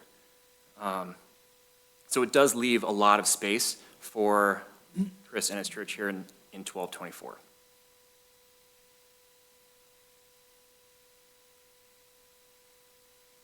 So the math, right now there's 6 tenants that are open on Sundays, and they're on that green map from the past. So using our architect's calculations, those 6 tenants are using 93 spaces. We have 245 spaces in our lot. There's a chance that some tenants might open up with the additional traffic. And looking at our roster now, most likely it would be the bakery, the sushi restaurant, Hotspot Studio, which is a new pottery studio that's coming in, and the nail salon. They've said that they're not going to be open, but there's a chance that they might. Right? And so if they do, and they all open to their maximum capacity, and that capacity is maintained throughout the entire day, that's going to take 52 spaces. So that's a buffer there of, they say they're not going to, but there's an extra 50 spaces here just in case they're like, hey, I want to catch some of that business, which I wouldn't blame them for. But again, sushi for breakfast, probably not likely, but you never know what people are going to do with their businesses. So that's an extra 52 spots. Chris and his church will take 45. So that's going to give us 52 potentially, 45 for the church is 190 total. Unit 2, we have those agreements that say, we're closed on Sundays, the landlord support, you can use those spaces, that's no problem, you got it, you're good to go. That's another 53 spots. So with all of that together, we have 108 spaces left, even if those 4 tenants that say they're closed will open. There's only one other vacancy in the center right now. So 34% of the spaces that are open, we could still handle this within our own parking, even if we didn't have the neighbors' 53 spots with this as it stands.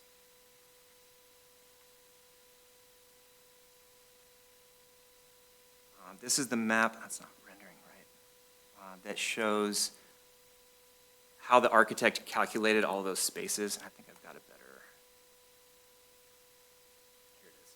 These are all the tenants there, and the architect and how he laid out those numbers. So it shows which tenants are open, which ones are closed, and the required number of spots for each tenant. And so that was how I got the math on that slide 2 slides ago.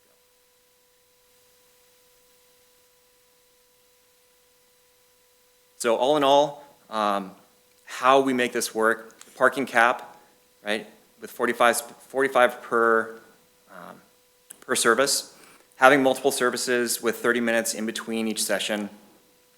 If this is violated, we've got that clause in the lease that allows us to default the tenant and make sure that it doesn't become a problem.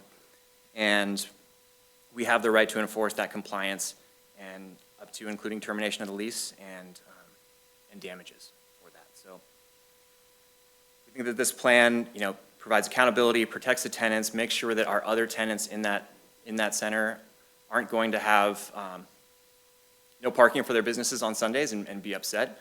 So most of them, all of them are excited about it, but again, excitement now is one thing, but if it becomes a problem, nobody's excited. So that's why we're working now to make sure that this doesn't become a problem. So Chris's goal was to grow his church to 400 people by the end of year 5. With 45 parking spaces, and 3 services, he could accommodate 400 people. And there could be 4 services potentially, but speaking with him, he said if he were to hit that number, instead of continuing to grow, he would be looking for an additional site. So from a business plan or a church plan, that's his goal in the future. But even so, we could accommodate more if there was a 4th service, with another 45 spaces at 1 or 2 in the afternoon. If people wanted to go to that, they could, and we could just continue to repeat this plan up until people didn't want to go anymore without having any issues for the tenants.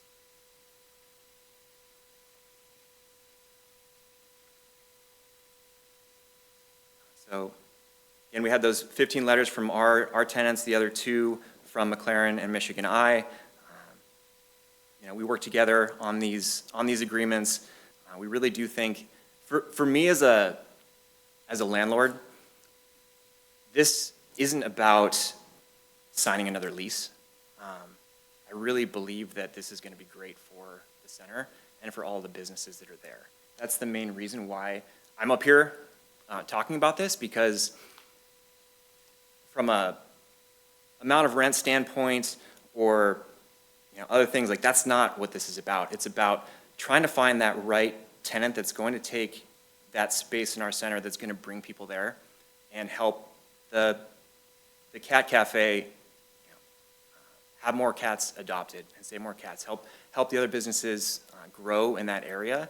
And this is one of those things that I think would be great. And so, again, that's why I'm here.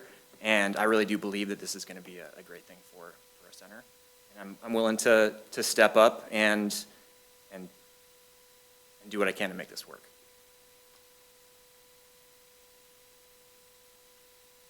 So at the end of the day, at our last meeting, you had mentioned, okay, we're looking for the parking agreements. How do we have some safeguards to make sure that this is not going to get out of control? And there are steps to protect this and to be able to stop it if it does get out of control. We've done that with the lease language. We've got the support from all the tenants and shown the growth plan for Chris and his church and all of the support that we have in the community and in that center itself. So I hope that you guys will consider this, and happy to answer any questions. Thank you very much. Thanks for that overview, and we appreciate the added information. I know our packet, the initial submission didn't have anything new, so it didn't go to consultants, but did the planner, did you get a chance to review any of this kind of added content? I know it was a little late in the game, but any cursory review or some thoughts, feedback? Yeah, thank you, Mr. Chairman, Commissioners, and thank you for providing that additional information. I did have a chance to look at it, just it is pretty new, so I didn't dig into it too deeply, but I continue to have, I guess, some concerns with the idea of as a planner, this is a relatively new thing, churches in strip centers or retail centers, and there's a reason for that. A retail center is specifically planned typically for retail uses and the staggering of uses, whether those are restaurants in the evening or in the afternoon, and they're also planned for the calculations are based on square footages for a reason at 1 to 200 in this case, whereas churches are planned at a much more intensive kind of use, type of use at 1 per 3, or sometimes used to measure it per pew, or whatever the case may be. But the idea is that churches have a much more, intensive, at least from my experience, need for parking. And the reasoning is that the goal of any church is to continue to grow. And this church has a 5-year growth plan, and that's awesome, and that's exactly what a church should be doing. And so looking at the numbers and wondering, okay, the applicant indicated 45 spaces. I'm thinking, at least, again, very cursory, that 45 spaces may be filled the very first service, from a standpoint of if we have 100 plus at the first service, and then we have band members, and then we have staff, and then we have teachers, that 45 may come very quickly. And that's a concern in regards to the whole process of monitoring that and parking permitting. Those are some of my first impression issues with this, is that the continued growth, and then perhaps not as much a conflict at 9 o'clock, but as you get closer to that noon hour, you're going to get more and more customers in the overall shopping center. And then in the back of my head, I'm thinking, okay, if for example, a First Watch is cited in this use, and that's a very successful breakfast and lunch restaurant. If that's cited there, then we continue to run into more conflict. So that's my initial review of this relatively new information, and it concerns me. Okay, thank you for that. I know it was kind of late in the game, so just wanted to know if you had any opinions. So thank you for sharing. All right, I'll turn it over to the Planning Commission for their initial thoughts. Mrs. Urbanowski, go ahead. Thank you very much. I can understand your logic behind this. I did own a business myself, and oftentimes, and it was in a strip mall, and you do rely on the other tenants, and that I found that when they started going, then my customers went, and then I understand the concept.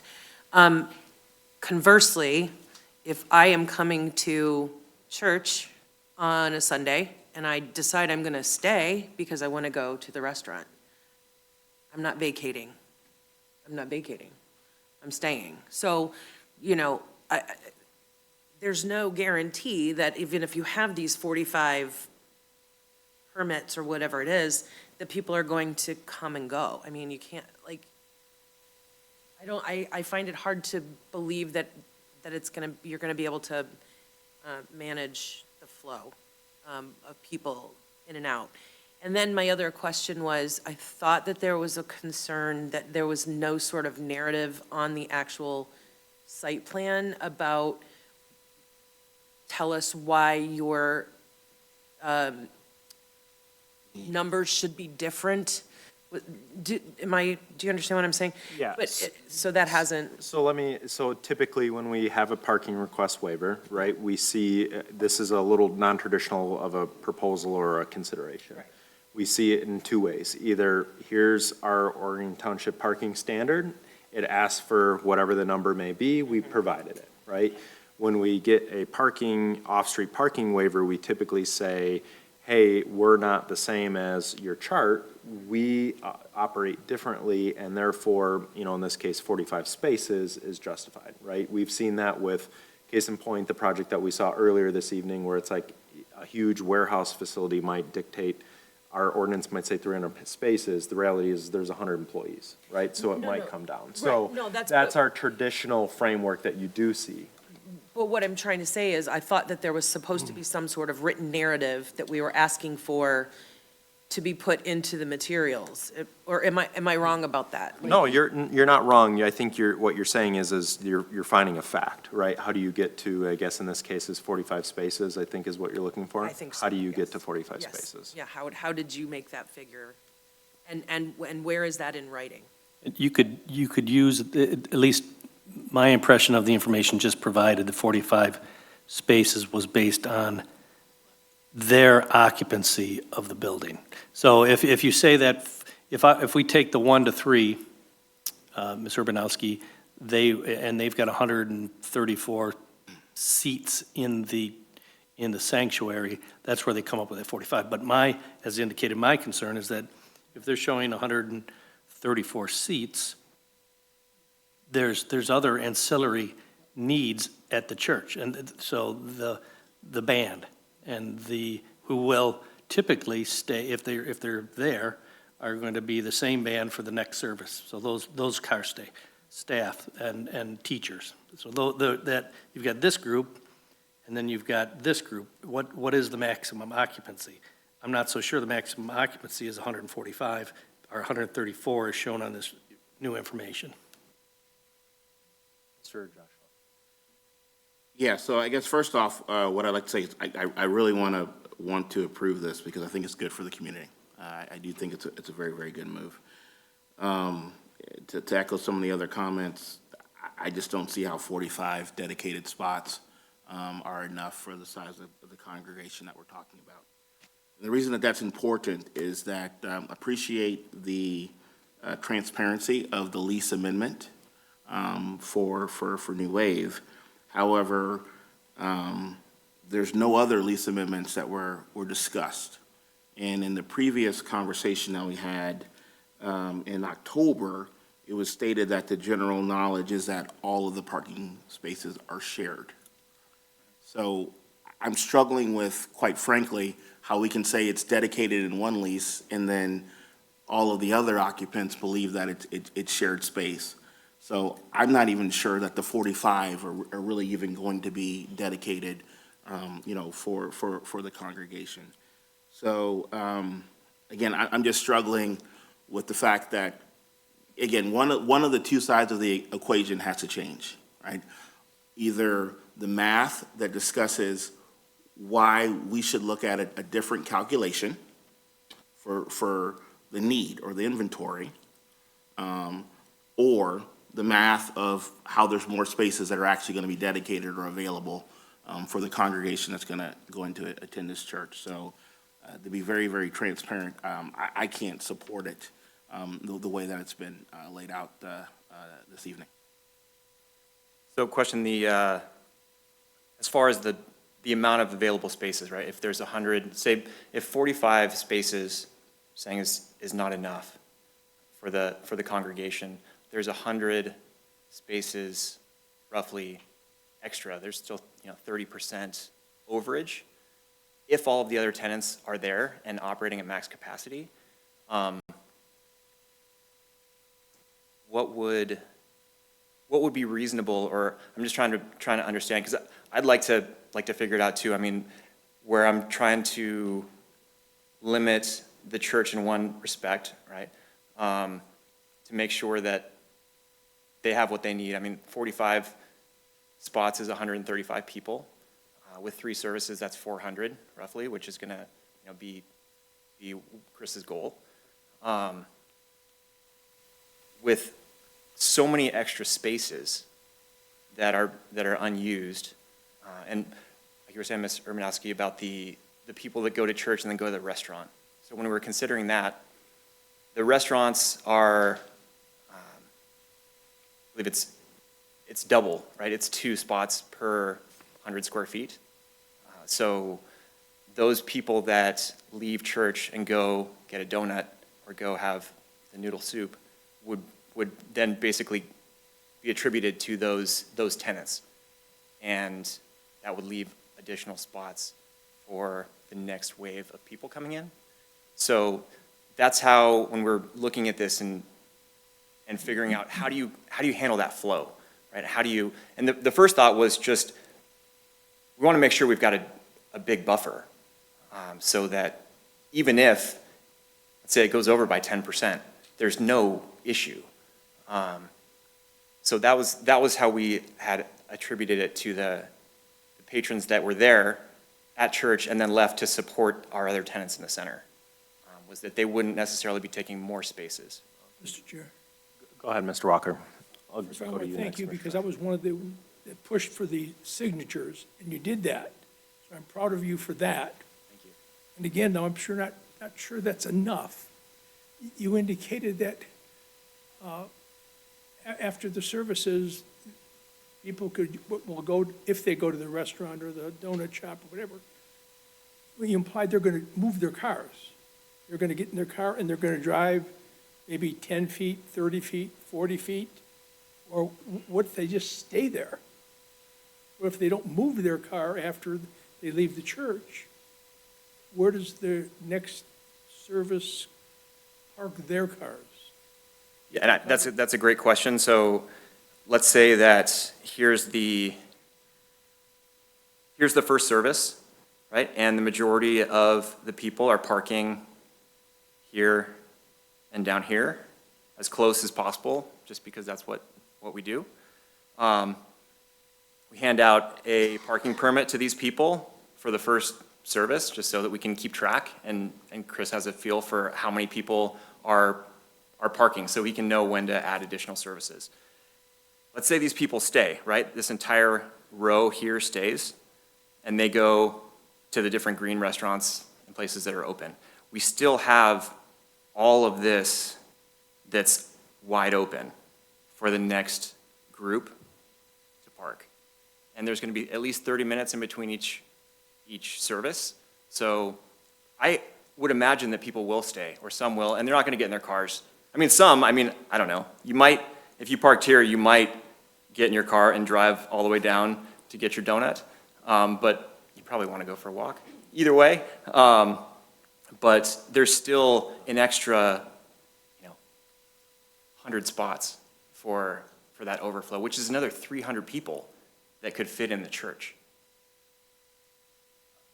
I appreciate your response. Mr. Joshua, you had something you wanted to add. Yeah, and Follow suit. yeah, I guess the only thing I would say is again, to me, the equation, there's the demand and there's the supply. So, I mean, I understand your point that there's more spots than you're dedicating, for the church. So the question would be, why not dedicate the requisite number of spots for the church, if that's actually the case? And if you do that, to me, it seems like it would make sense that you would have the conversation with the rest of your tenants, and it would be in their lease that they understand that they don't have access to those spots, for the requisite hours. So to me, it's either you have to increase the supply, or you have to explain to us why the demand is different than what our requirement is. Those are to me, those are the only two things, either the supply or the demand.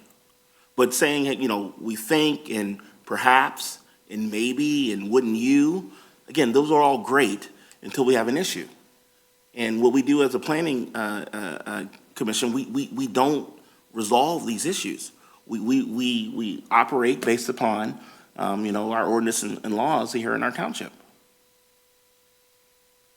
So let me just say this, and we've had a lot of discussion on this project. Obviously, we've seen it a couple times. We struggle, right? Because I don't think anyone here is looking to deny the worship use or deny the opportunity for someone to go into a retail center, especially in a vacant space. We're here, though, to consider, as Mr. Joshua stated, components within our ordinance, right? And that's, I think, some of our struggle with this one is there's two variables, right? You either show us how you've locked up the inventory we've asked for, or therefore gotten to a different need number, right? And when there's holes of saying it, hopefully it works out and those kind of things, and I'm not trying to put words in your mouth, right? But we're looking, and all of our motion sheets, right? It's insert findings of fact, right? So when we see the 45 number, right, and okay, yes, there's maybe a sanctuary seating that aligns with that, but there's still questions and holes and things that we see in this to say, what about staff? What about those kind of things that get to this point of contention, right? So I don't want to, deny the fact that we've been working hard at trying to make this work, right? It's the fact that fundamentally this is two things, right? We frequently, if not ever, see it for a worship space asking for a parking waiver, right? And then, two, we typically see, although creative in solution, right, we typically see, as the example I've provided a few times, right? It's warehouse facility, it's super large in square footage, but it's manned with large machinery, right? So we're looking at the site plan and, you know, in my perspective, we're hoping it works out, right? And we're kind of punting some things down the road that us as a commission and the precedent that we may set, whether it be individual to this project or projects moving forward, there's some reluctancy, right? So that's where we're struggling is we've kind of said, okay, here's how we're gonna nail down 45 parking spaces, but we're not really backing into 45 parking spaces other than seat count in the sanctuary, right? So can you really say, you know, and I think the other, in all fairness of, we're looking at the retail center as a whole, you know, we're looking at, you know, no offense to you and to your future tenant, right, of the planning issues that we're, you know, asked to consider, right? Even if people don't see it in front of their face, we see it because we sit on this commission and we see it come up, maybe not year one, not year two, year three, right? And we could go into a million hypotheticals. That's not what we're here to do, but you're here to come say, here's kind of the finding of fact why I think you should consider X. We are emotional people, we are citizens here, so it's not that simple. But I think that's where, you know, we're kind of dancing around this topic that, you know, I hate to say it, I'm not sure we're gonna get there, you know, unless there's some drastic moves on either side of this, right? So, a 45-minute and some parking tickets, you know, that maybe say, here's how it's going, you know, yeah, maybe we're good. To our planner's point, you know, we get into service one, you know, I mean, I've done church work as an architect myself, and I know for a fact I've had people who've been there and they know they shouldn't do it, and their family of five, who's all driving age, all drive 5 separate cars, right? Which is why I'm saying in the past where we've not seen those waivers granted, we've said, hey, here's how we're gonna accept this plus some more. So I don't wanna discredit the effort that's been put forth, but it's a creative ask. I guess I would be, you know, I'm open to further discussion and, you know, a motion if someone wants to put one on the table, but I don't see it as a slam dunk. But go ahead, you can have the floor. One question, so the occupancy, right, if we're working off the max occupancy of the church, and we're just saying, okay, it's gonna be full all the time with the max. Max occupancy is 355, which is 118 cars. So it's saying that we pack everybody in there all at the same time, max fire occupancy, it's 118 cars. Even with that, we're still under. Yeah, but correct me if I'm wrong though, to Mr. Joshua's point, there is no agreement in place that ties up those other parking spaces for other retail tenants, correct? You're in one statement referencing shared parking, and in another statement, we're referencing it dedicated, correct? So with this max occupancy calculation, if we're saying that everything's shared and it's solely based on the ordinance. Right. And the square footage, then the square footage for the existing tenants that are there is 93. The potential tenants, which let's say that they go, because that's more conservative, is 52.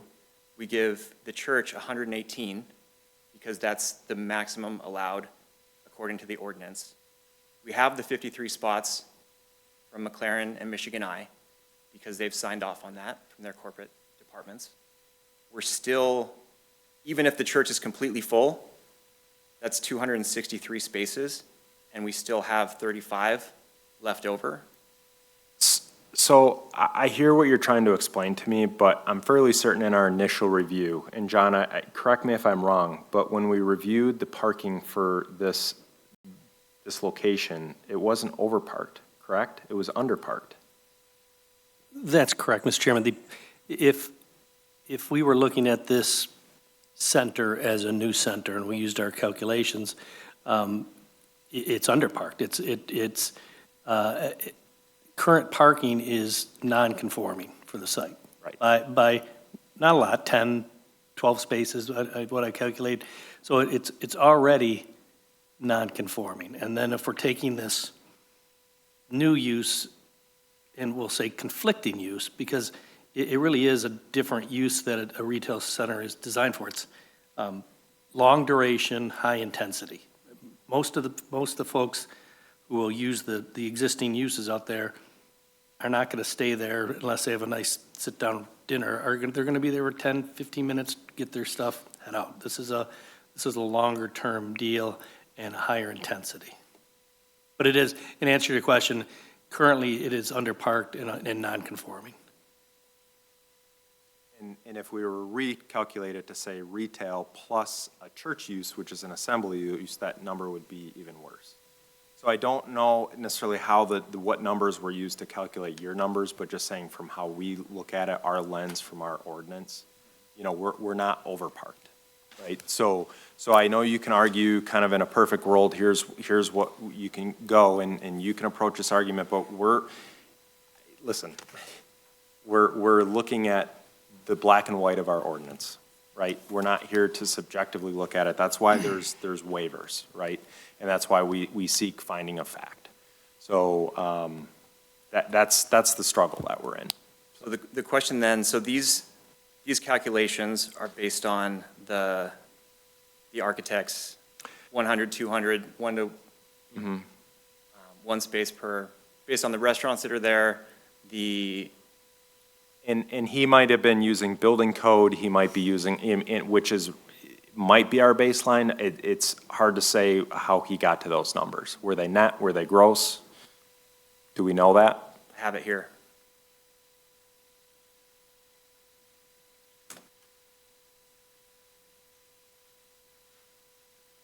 I recall that chart, right? But how he got to those numbers, the long-term math that's there, right?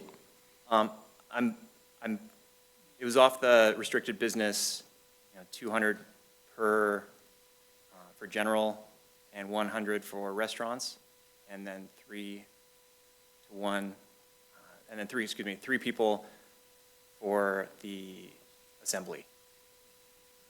So that slide is if we're not looking for anything other than the max capacity, the max occupancy of all the tenants that are there and their uses as they are, we're still under, even if we're underparked by 12 spaces, just historically, we still have 35 spaces taking it as is, and another 50 spaces if some of those tenants decide that they do not want to open.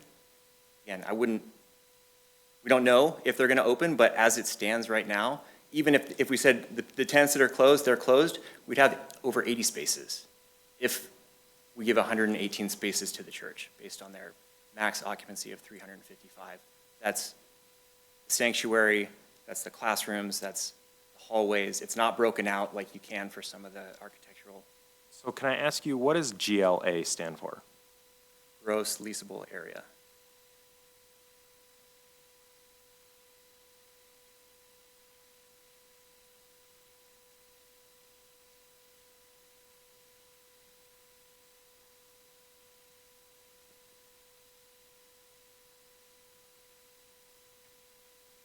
My concern continues to be the nature of the beast, and the nature of the strip center, which is a constant changing number of uses, or a constant changing of time that those uses are being used, whether those are Sunday morning, Sunday afternoons, where the church, and that includes the church as the church grows.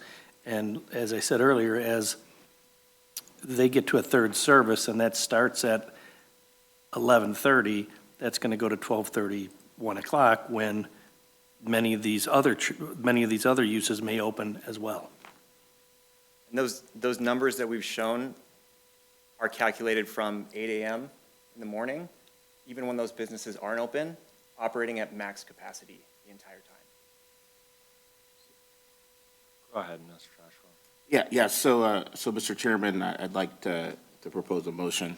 Okay, go ahead. Ms. Gerling, you're going to get mad at me because Nope. it's been less than a We year. can put one on the table. I mean, that's what we're here to do. so. Exactly. I want to get it on the record. So I move that the planning commission denies modification from our numerical requirements for off-street parking for building 1 for PC 2535, New Wave Church Site Plan Amendment located at 1224 South Lapeer Street, parcel 09142010025, referencing plans, date stamped, received September 4th, 2025, based on evidence provided by the applicant that indicates that another standard would be more reasonable because the level of current or future employment or level of current or future customer traffic as stated.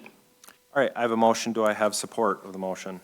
Support. Support by Mr. Walker. Okay, further deliberation can occur from the Planning Commission, and I will give you the chance to do so. So there is a motion to deny, but having the motion on the table gives the chance for further discussion, just to be clear.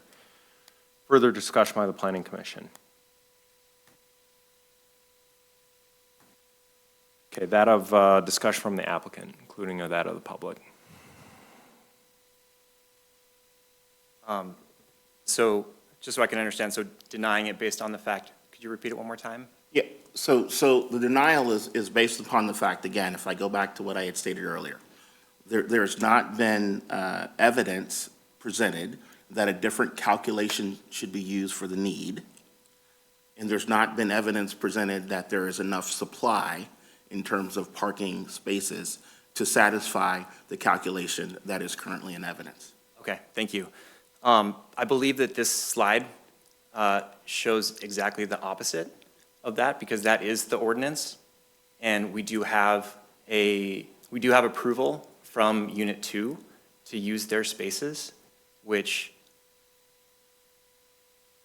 allows us to meet the requirements without any issue, with 35 extra spaces and a buffer of 52 from the other tenants that have told us that they're closed, but even if they were to be open, that would be an extra 52 spots.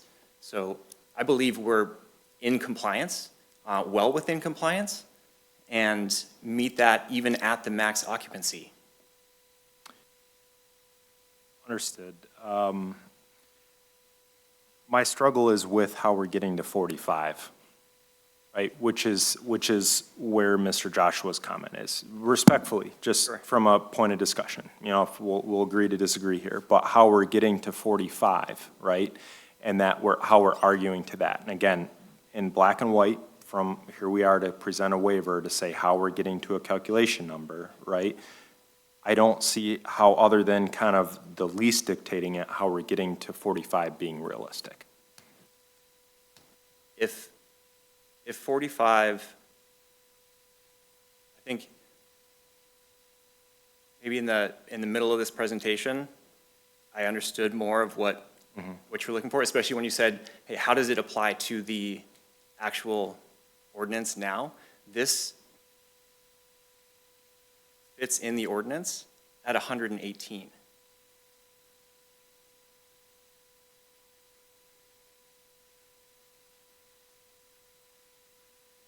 Go ahead, Mr. Joshua. Yeah, So again, you actually just restated the issue that I have. You're talking about 45, and again, I don't have all the math, so for purpose of conversation, 45 is less than 118. You own the building, there's another landlord that owns Site 2. You guys own the leases. If you want to allocate 118 spots for discussion for New Wave Church, it's a different conversation. So it's either the demand or the supply. I mean, those are the only two things that again, I want to approve this, but it's either the demand or the supply has to change. Doesn't this shows the supply is there? It doesn't. I hate to say it, it doesn't. So it's, yeah, I mean, all I can say is you've heard discussion points from the Planning Commission. I don't know if there's anything else. Does anyone else want to add any more comment? And then I'll call public comment. I guess, my question is on the number, because we hear that it's, excuse me, it's underparked currently, but then somehow we're hearing that it's overparked. So that's where I'm confused on the number of exceeded spots. Yeah, I mean, I'm in reference of our previous reviews, right? Yeah. Our consultants reviewed the original site plan, the original uses, right? We're contesting no offense to any architect, right? But there's the calculation of how we're getting to parking, right? So, and again, to me, even if you're arguing some of the inventory question, it's not been, in my mind, allocated purely to the church, right? Which is what we've seen. We're saying it's kind of, it's shared in some instances, but also dictated in others. And I just don't think 45 allocated only to the church is enough. And if we start locking up more in a non-conforming underparked parcel, we're only promoting more issues down the road. Right. In my I do opinion. want to state, I'm with you, Mr. Joshua. I want to approve this. Yeah. I want to. But because of the discrepancies, I can't rightfully do it.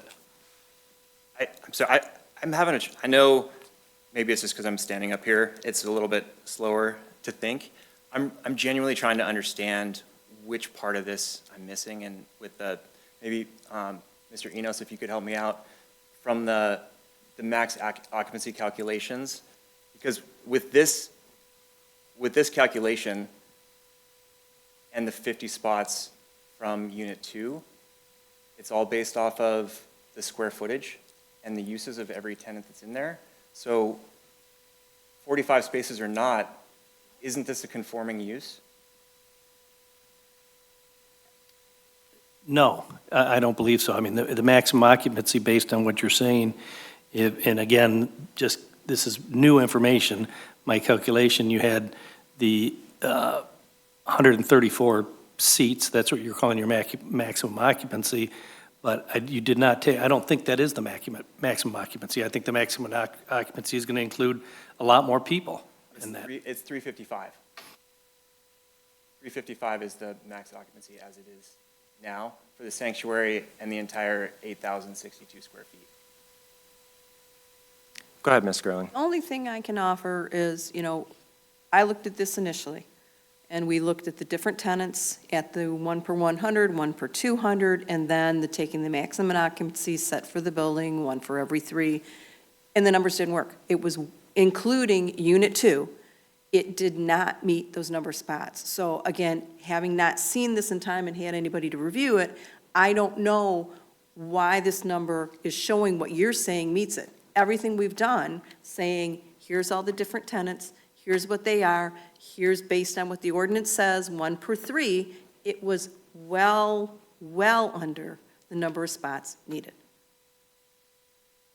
Okay. So unless, and maybe this is where it's being lost, unless you're saying that we're only looking at the tenants that are open on Sunday, which is not part of the equation, per our ordinance. Per our ordinance, it's take the different tenants, what the standards are, all of those together, how many parking spots do you have?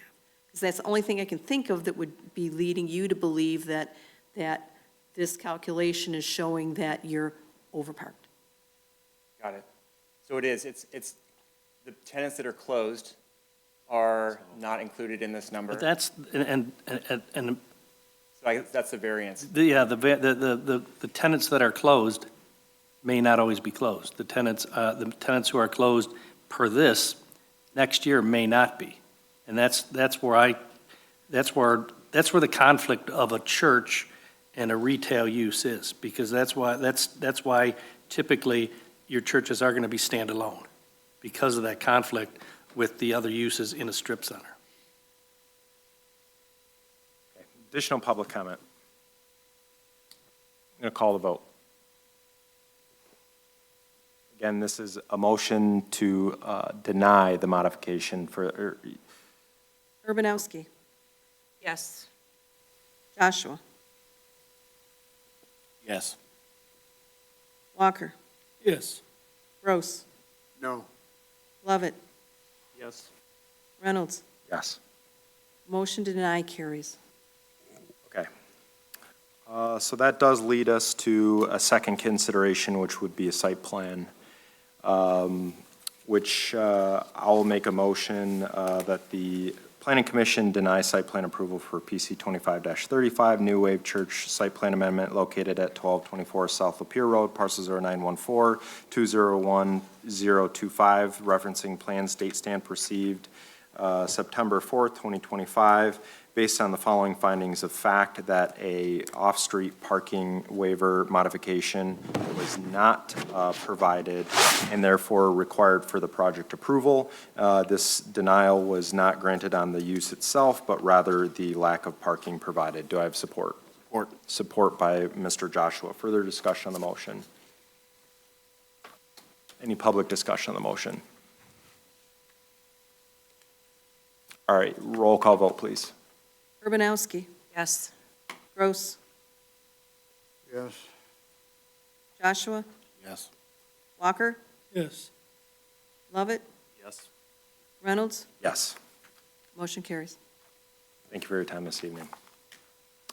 Okay, item 8B is PC 25-10 Peninsula Developments LLC site plan amendment located at 210 West Silver Bell Road, parcel 0926300012. We have seen you in the past. If you want to bring us up to speed on some of the components that you've added to your packet, and then we'll turn it over to our side.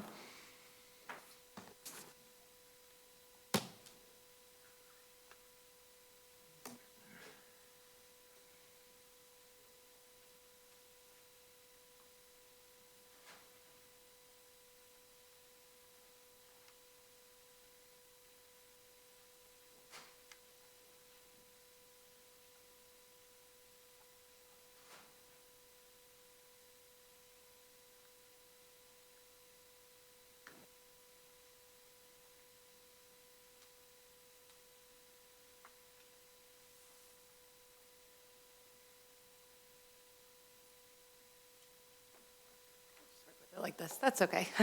Yeah, go ahead. You have the floor if you want to state your name and address for the record, and go ahead. Yep, my name is Alicia Williams. I am here on behalf of Peninsula Developments located at 210 West Silver Bell Road in Lake Orion. So as you stated, I have been here before. Last time I came, we did not have the setback variances approved yet for the shipping containers that we're discussing the color on. And so since then, I have come back. We've gotten the variances all approved, as you'll see noted on the site plans. And now we are asking for approval for the design standards waiver for the shipping container paint color. Okay, and remind us, what's the current status? It's in these kind of, This is currently what they look like. okay, and is that your wish is to have that proceed as consideration? Our wish is to have that proceed, so we are willing and have actually already gotten some quotes from landscapers to put some arborvitaes in front of, so if you look at that one in the bottom corner there, you can kind of see that's like pulling up from the fire lane. So put some arborvitaes in front of that, so that way that container, which is already not able to be seen from M24 or from Silver Bell Road, will also not be seen even from pulling in the parking lot, as to provide, more camouflage for it. And just to be clear, that's on the one short side of that shipping container? That's the short side that faces the shipping, or the fire lane. Okay, and any other sides in consideration for the landscaping, or just the one side? So that was the one side that we had proposed as of last time to put landscaping in front of. Okay. All right, and anything else you'd like to add or walk us through? Yeah, so we have spoken with Waste Management. They don't have any objections or issue with the placement or the color of the shipping containers. They themselves have shipping containers on site and said that it's not obstructing anything for them or the view or anything like that. Okay. And we don't have any new reviews. John, anything else you would like to add to the overview? I mean, it's back before us. I think there was a motion to deny to allow variances, right? That's correct. It was motion to deny, have 3 variances granted for dimensional variances. Those were all granted by the ZBA. The last issue that I had on our initial review was regarding Lapeer Overlay District design standards, color, size, those kinds of things, and that's what you'd be waiving for the colorful murals on the shipping containers. The colorful murals, I will say, also face the interior of our building. If you look, the colored part faces the walkway. The outside is just the black, camouflage-esque looking pattern. Okay, so correct me if I'm wrong, didn't we address this last time? Isn't there colors on, facing outward? Green? Believe so. I don't go out there often, though, I'll be really honest. Because I So know the it one does look like side that one has, little one, there is a little bit of green on the back, yes. So I mean, potential, if that was a deal breaker, we could potentially repaint that, just cover the green and have it just be the black camouflage. The majority of the graffiti is all facing inward. okay. I'll turn it over to the Plan Commission for your initial thoughts, questions for our consultants. Where do you want to lead us?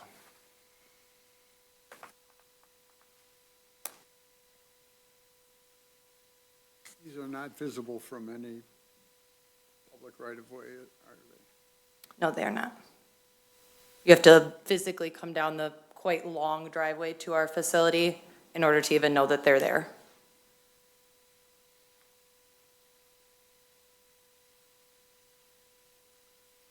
Yeah, I guess as a whole, I don't have any major issue with, I understand the storage containers, and their location. I'm looking in our packet here, there's some additional photos provided of just some of the outward, kind of coloring, and I understand, from the last time you presented that it was a, branding component, right? And I Yep. think where I struggle is, we're already kind of bending a bit on the outdoor storage component, and we typically see either some sort of screening around it, or, we see obviously, some effort to let that site be minimized. And I understand, we're getting after that it goes to waste management, but again, echoing similar conversations, what we've had here this evening, we're not just looking in front of our face, but obviously a few projects out or what could happen down that way. And to me, it seems like a component of compatibility to me. And that's kind of my knee jerk. I don't have an issue with the inward facing. I can understand that branding component, but in our packet, there's some additional photos that show, not the same, but other kind of graffiti type, style-esque that you don't really see in a shot here. It's not just kind of the black and white. So that to me is the consideration with the Lapeer overlay design standard. Our thoughts on permitting that? I agree with your comments. I think it's a future outlook, and we don't know what's gonna happen with that waste management land. So, I agree. I said it last time that I thought just because it is there already doesn't mean we should just go ahead and waive it. I mean, it would have been nice to not approve after the fact, I think. Go ahead, Mr. Joshua. Yeah, I guess my only question is from a process perspective, is the applicant saying that you're willing to change your plan to remove that outward-facing colorful art? The graffiti on the one side of, yeah. Said that. I mean, if that is what's needed to get the shipping containers to stay and to keep the majority of the color, because like I said, a lot of those inward-facing walls, like I had mentioned previously, we use for a lot of our art pictures. We sell, T-shirts and hoodies. We'll take pictures of those up against it. I can't speak for the other commissioners. I'm just saying that for me, I'm asking, is that what you're saying, that you're willing to amend your plan? We would be willing to repaint the exterior facing wall, yes. Or potentially put up some screening on the fence if that would suffice as well, to not have to pay to have the walls repainted. I think you need to make a decision. I mean, we could go either way. It's whatever would best suit you guys. I'd prefer to do the screening. So, and to be clear, what you're saying with screening is something on the fence or something as in additional landscaping around the shipping container? So we've already discussed putting some additional landscaping around the front of the container. We could also put additional landscaping on the back of the shipping containers as well along the fence. Is there any issues there with added landscaping, any concern from our staff if a wall of screening was added to that? I would think that they have to show the plantings on a plan that has to be reviewed to make sure that it's got ample room for surviving, which would not The necessarily, type and height and separation distance, those kinds of things. which would, up to you, not necessarily necessitate coming back. It would be, if the motion maker was so inclined, would be, tell us how many you want to see, they'll verify that it's got the proper spacing, and they wouldn't have to come back to you. It would just be a conditional approval of if the consultants are good with the spacing. Okay, so thoughts from the planning commission about that discussion topic of landscape screening? From a process perspective, do we have the ability to turn that over to the staff? Absolutely. Yep, we can entrust our staff with as much or as little as we so choose. Generally speaking, minor items, we promote it, right? From just keeping projects motivated and moving along. I don't think as a commission, we're here to try and hold up a process. It's the idea of kind of getting corrections made and moving along, so.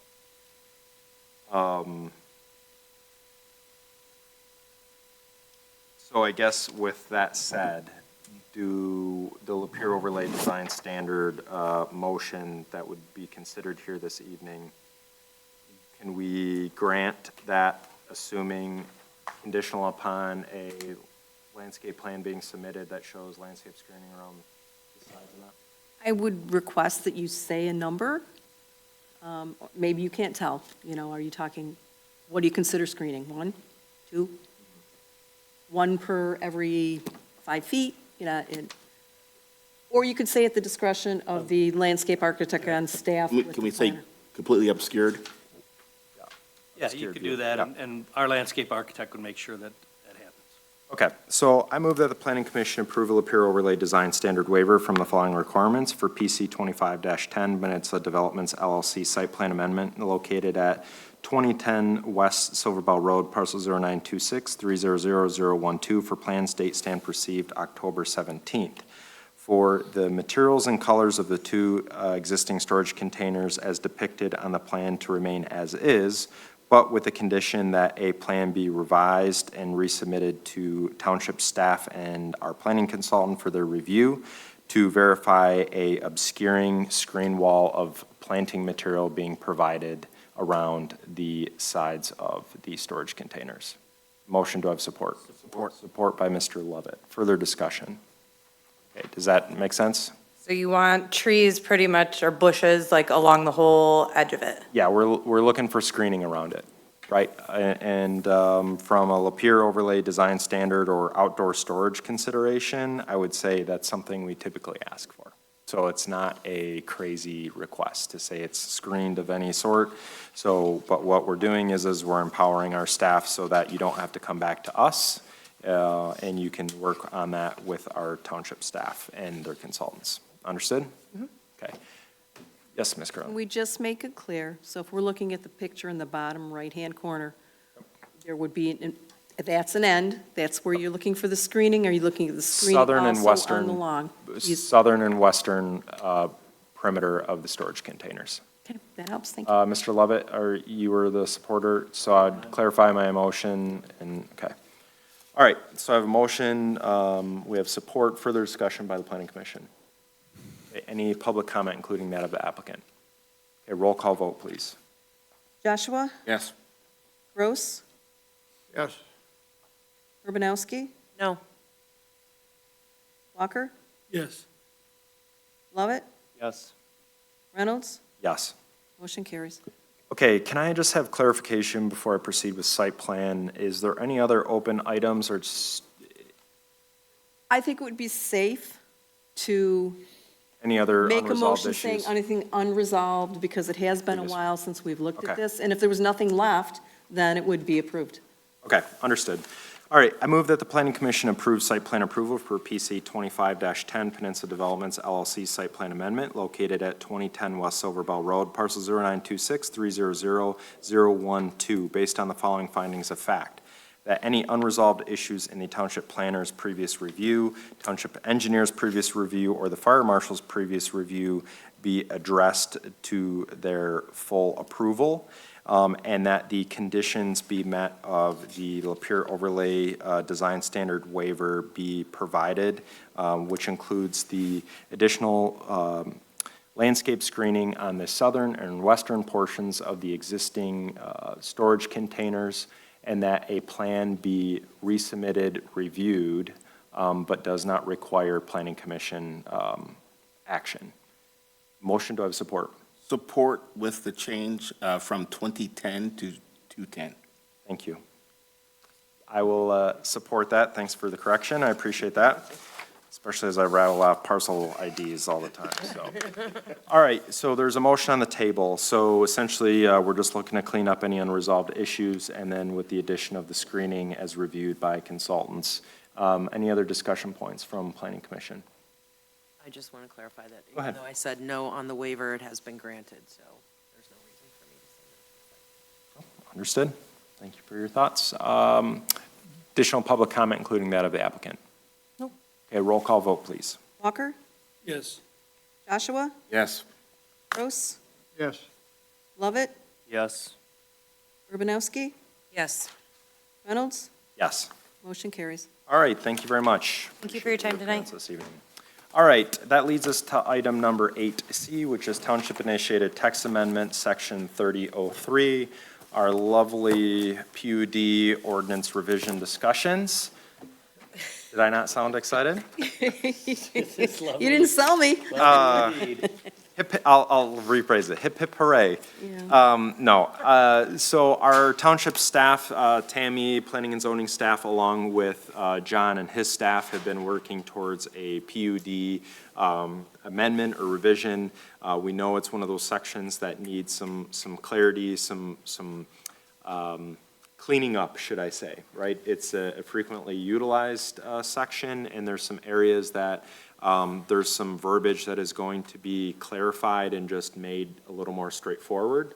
So we are going to see a handful of topics come before us in future meetings in palatable kind of components that we can have some discussion and give some feedback to Tammy and John so they can go back and essentially put it into motion. So with that said, I don't know who's kind of leading the conversation. Ms. Gerling.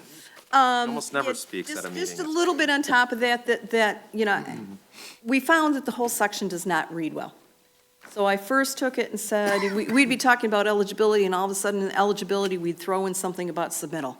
And I'm like, before we start talking about the language, we have to kind of get it in an orderly fashion. So that is what Mr. Enos and myself have been working on. But as I did that, there were certain sections that I kept saying, you know, let's ask the planning commission what they think about this, just because it's not really clear. So in the end, you will end up with seeing the whole section that, again, you can say I don't like any of it, but we had to get it in a more organized fashion before I presented you everything. So this is one small section that I repetitively, as I was reading it, saying, okay, this is not settling well. So looking for your guidance on what you're thinking on it. Number one, we're talking about within the eligibility that you have to have guaranteed open space.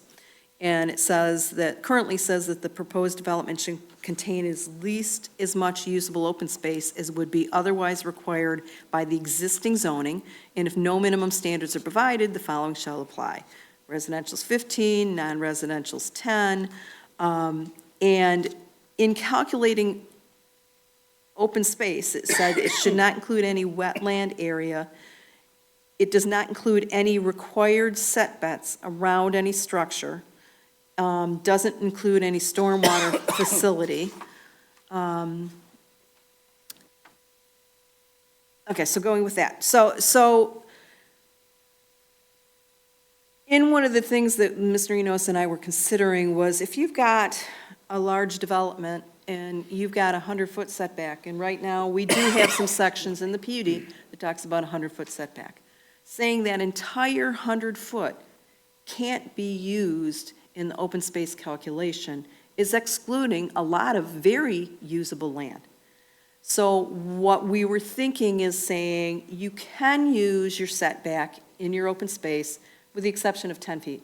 So, you know, if you've got a building, that 10 feet's kind of almost like people feel like it's their own little area, and so you don't really want people recreating and using it and walking past it.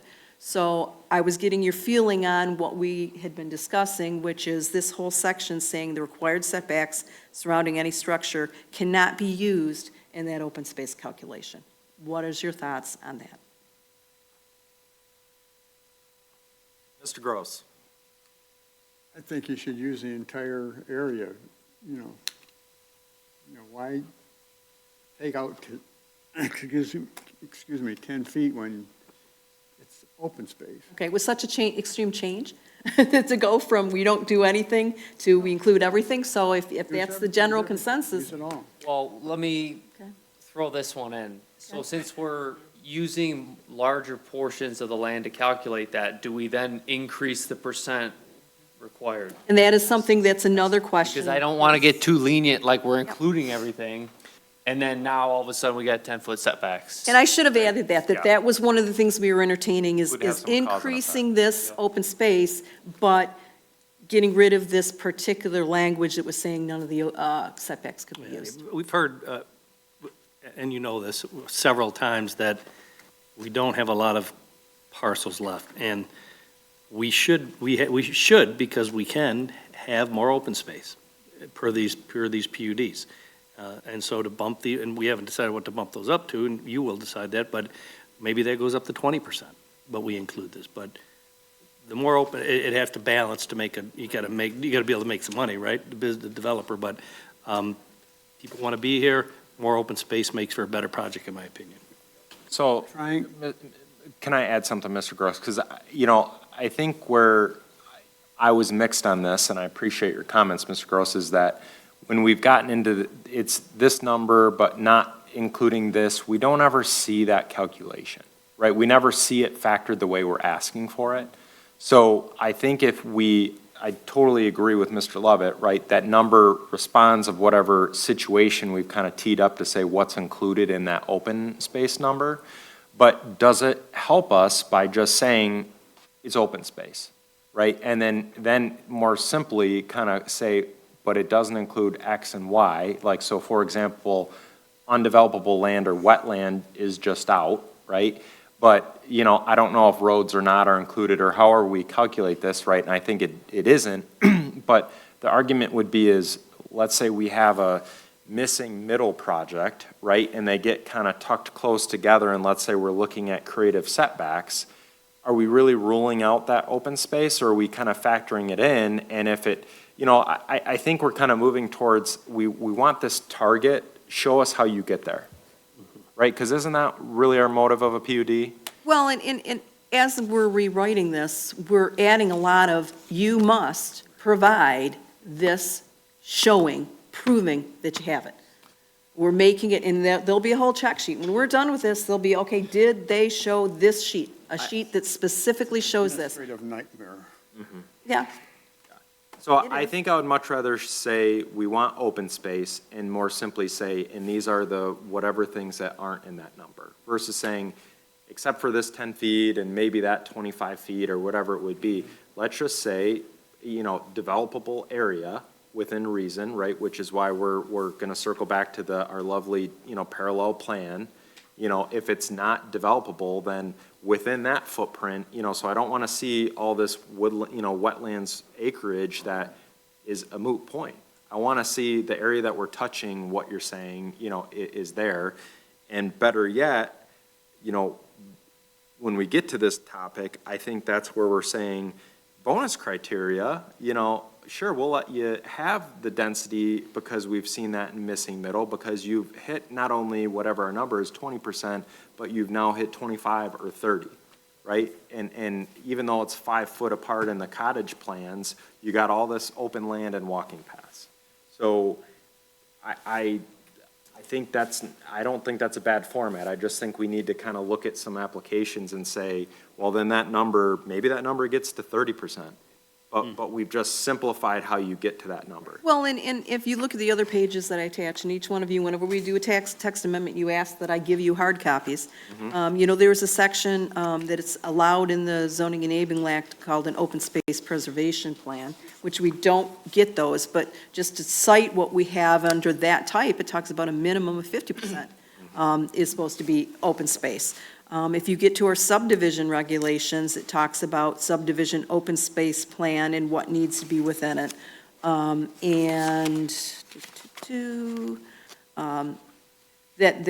It's giving much larger areas than than what we're putting in a PUD, and also citing that it says in here, it's 15 or 10 unless it's also provided as different in the applicable zoning ordinance. There's only one district that we actually say what the actual open space number is. So again, it's poorly written in that it's implying that, hey, we're giving you something else within the zoning district that it's currently zoned, and there's not. So what I'm hearing is you want a higher number on the open space.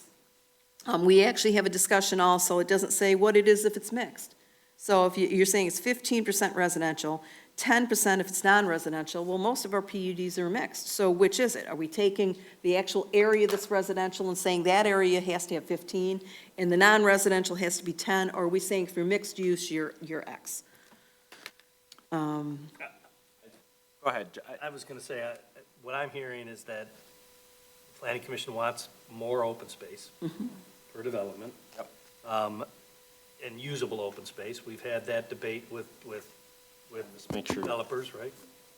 We've had that debate in regards to usable open space, and that's what we want to bring to you, is a clear and easy to understand, okay, what's the open space? How much is it?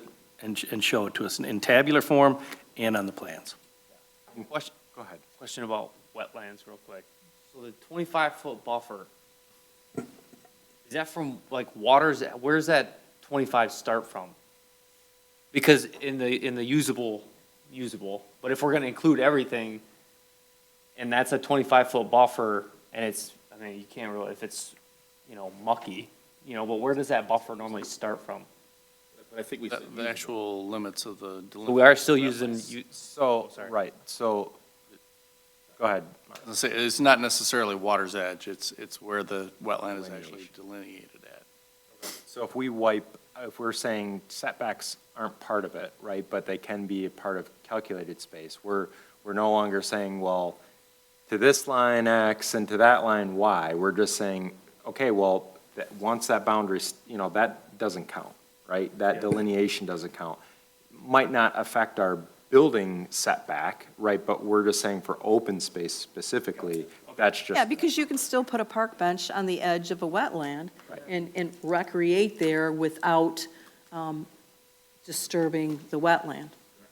And the other thing that I had a question on is, we talked about stormwater management, obviously you're not using, but we have a lot of ponds that are stormwater that we have fountains and everything. And so to say that, if you're sitting there again, it's not in the retention, but that area is giving a pleasure, a Visual relief. visual relief.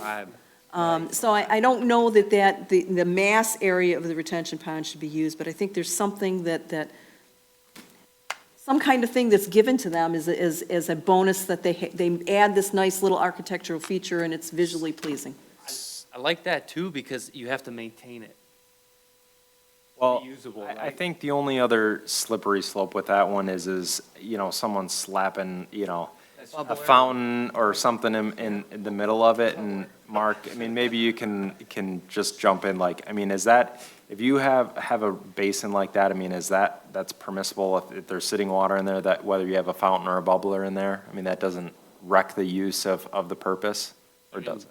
Generally, we only see fountains in ponds that have a permanent water pool. And we always require those to have at least 4 feet of depth, Okay, so you don't get, stagnant water.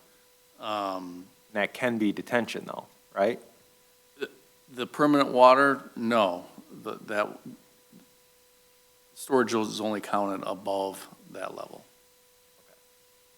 So I think that's So, where it's great if it becomes a feature, but it's more or less, to clarify, to say in excess of, if provided in excess of, stormwater. Stormwater is not unless it's been increased or made larger than, and a feature has been created. Or is it making more complicated and we just keep it as being excluded?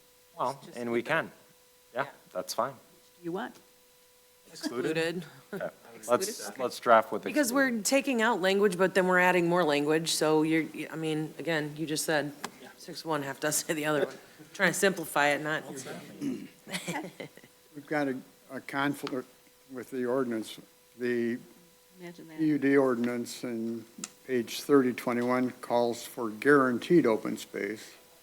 And then in our general provisions, we require permanent open space in subdivisions. Well, And- what you're looking at is if it's an open space preservation plan, which is a completely different thing than a PUD, you can come in and we've never had anybody apply for it, but per the zoning enabling act, you have to have it in your ordinance.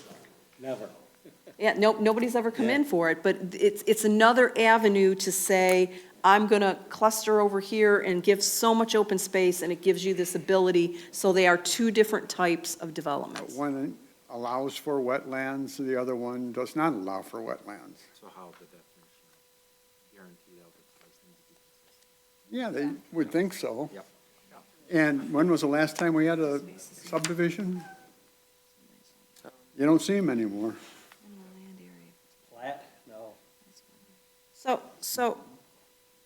Okay, so you're saying that if I'm looking at the open space type of plan, that in there, it said that wetlands can be included?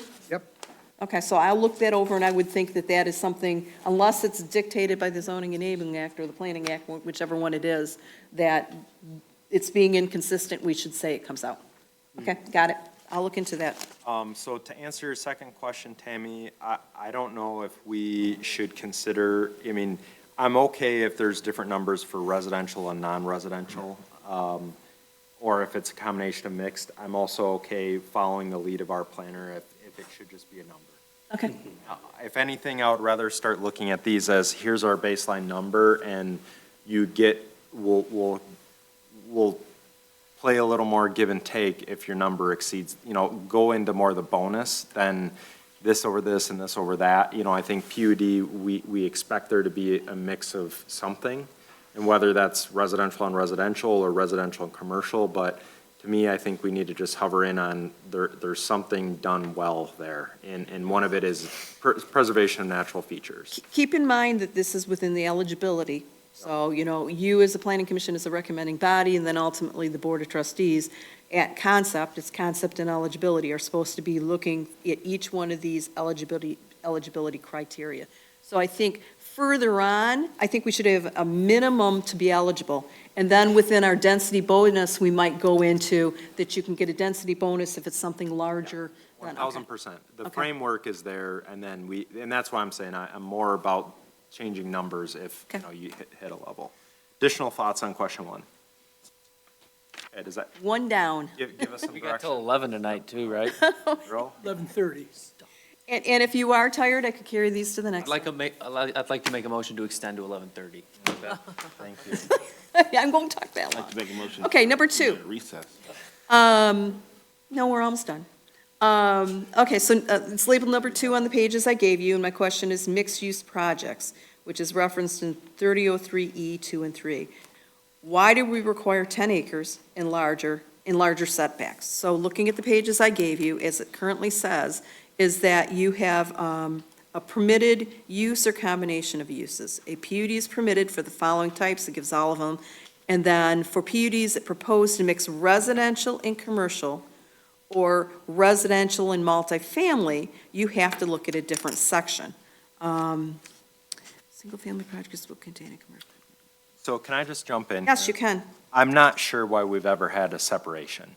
I'm not sure why we don't just default back to it's a combination of underlying zonings that you've referenced for the PUD. So you don't see, right now as it reads, if you're single-family residential and multi, you gotta be 10 acres. If you're single-family and commercial, you have to be 10 acres. If I have a parcel that's under 10 acres and it's a good project, maybe I only have a couple residential, you wouldn't be eligible for a PUD. Do you see any reason why we have that 10-acre minimum as a No, requirement? I agree. No, I don't see why we have that. And I guess furthermore, I'm not sure why we go into kind of separate, like we're kind of putting it on a different requirement. 'Cause We are. We're putting- We normally we don't even see that kind of withheld, right? We look at. I mean, we do, but I'm just saying, we start referencing back to the master plan, which goes back to our underlying zoning. So to me, it's like, why wouldn't we just kind of have that as our bolster point. Yeah, why do we care? another If they give recognizable benefits and they do everything else, Right. and it's If anything, 5 we're acres. bending, we're asking for more in a PUD, we're not getting it, so we're always bending on the baseline anyway, and if we can reaffirm that line as the baseline, we can determine from there. So you feel the same way, then on these particular ones that are the two subsets I said, it also has larger setbacks. Correct. So you, That's just my the whole thing, that really, this mixture of uses really should not be held to these additional standards. Does anyone see the benefit that we're getting out of having this other layer? I don't see it. I see where people go to parallel and underlying zoning, and then we use that as the base. I think we need to hone in on kind of that bonus criteria. Yep. You know, and that, to me, is the creative zoning component of why we're going back to PUD. And then that way, we're only ever referencing back to underlying zoning to say, you know what, R1 is too close, you know, or whatever it is, or we could at least say in this PUD, it's similar to R2. And we will be bringing, that's probably the next thing we'll talk about, because again, it's not really clear, and I want to make sure, but we're not talking about that tonight. Okay, so I'm good with number 2, if you guys are. I had a question on the density credit part of. We're not talking about that tonight. I mean, we can, but I mean, that is an area that is definitely has to be discussed. It'll be, my goal is, unless we're completely swamped on an agenda, to have this on every agenda and talk about these little chunks. And that one is a separate discussion that I'm not prepared to get into tonight unless you, I So mean. go ahead and make your statement, so then that way you can tee it up, but let's not make it a big long discussion, I guess is some of it. I think we've been operating under the Wild West. Whatever you come in with, we'll consider it. I think we need to have parameters. And that's where I'm talking about, the open space bonus and all those things. We have some reasons of why we've gotten back to and why we're allowing density X. You know, you've exceeded open space. So sure, I'll give you that may make you eligible for 2 units or for additional units. You know what I mean? And then it's subjective. I mean, we're right now where people go back to the master plan and go, well, your underlying master plan intent is X, and therefore we're under that by .02. So I hear you, and that's where I'm getting after is it is what it is, and then we talk about what have you done that's great, that's allowing us to start bending those rules. How much do we want to bend? And that, to me, is a discussion where we say, here's some of our basic framework, and how much credit are we gonna give to certain action points? Because I think that's a big discussion between us. I agree. You know, what's something worth, you know, and putting a cap on it. I mean, just like we do in Baldwin Corridor. We say, here's the underlying zone, and you can get this if you do X, Y, and Z. Okay. UD might need a cap too. Or it does need a cap. All right, Tammy, walk us Okay, through last one. number 3. So again, in there, once we get past our eligibility, then we start talking about some project design standards, and it talks about location and minimum size without public sewers, permitted uses of, and combinations of uses. That plan submittal, again, it's in the middle of nowhere. I don't know why plan submittal is in the middle of what we have as design standards, so that's going to be moved. That's why it has a question mark. Public services, base zoning, regulatory flexibility, compatibility. So are there any other design criteria besides the ones I have highlighted? And I'm not looking for necessarily an answer tonight, but if you could think about it, that we, as we're looking at a design criteria, is there anything else that we should be asking for as a design criteria? So, Again. one of the. No, sorry, Mr. Joshua, obviously, I have plenty to say. Shocker. You know, one of the things that came to my mind is just compatibility, maybe, and I don't know really how to say this, right, but maybe compatibility with a network of transportation or the consideration that, so we bring up things like traffic and we bring up things like access, but we're also getting dead-end projects that are shut out from other components. And to me, if a PUD came in and said, hey, I'm kind of helping you fix this issue here or lessening traffic, Does that make sense to, no, not at all? I guess I'm just trying to say, maybe it's a framework of definition to say, you know, we talk about like detrimental effect of traffic, but do we really say like, hey, you know, this was a stub road that never, you know, that got stubbed out to my adjacent property, and I'm tapping into it, and now that creates another good flow through the community, or another way around, I don't know, the Orion plant, or something else, right? Again, under design criteria, I see that as maybe a community benefit, but this is design. Unless we change the title of it. I mean, it's literally titled design criteria, and I envision it We don't more. know where to put all of it. Go ahead. I guess the only thing that I would say for design criteria is that, do we have anything in here specifically saying, you know, native plantings and, I mean, we do under landscape as a whole, you know, and again, and everything should be, per the ordinance, it's saying if you're a PUD, you should match everything in the zoning ordinance. But we realize if this is an exceptional development, that it's a give and take, and maybe we're lenient on this because we're getting a way better project than we would get as currently zoned. So again, with that and having to meet the ordinance, if we already have in our landscape section that you're not to use any of these native species, then I would say that we're covered. I mean, I guess you could again say,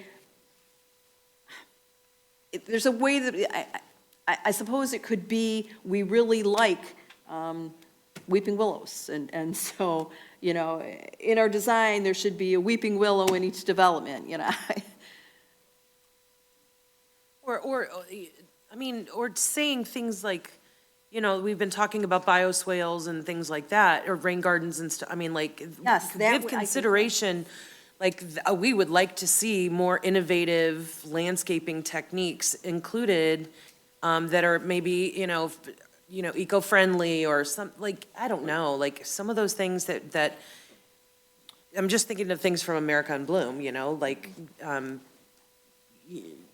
more flowers or more, like, I don't know. But realistically, I mean, we would like, I'm not sure what that means, so I mean, I think we gotta be, really gotta be specific. Either we're gonna require it or we're not gonna require it. Correct, because I would say Right, that these are well- requirements. I would say these are requirements versus a PUD is a give and take and a more superior, so they would voluntarily be giving other things, but I'm taking this section to be, hey, we're looking at it and we shall not, I think I turned to John and say, I don't know substandard building materials, I would think you guys do, so maybe it's, you know, this type of material or above, or something, design.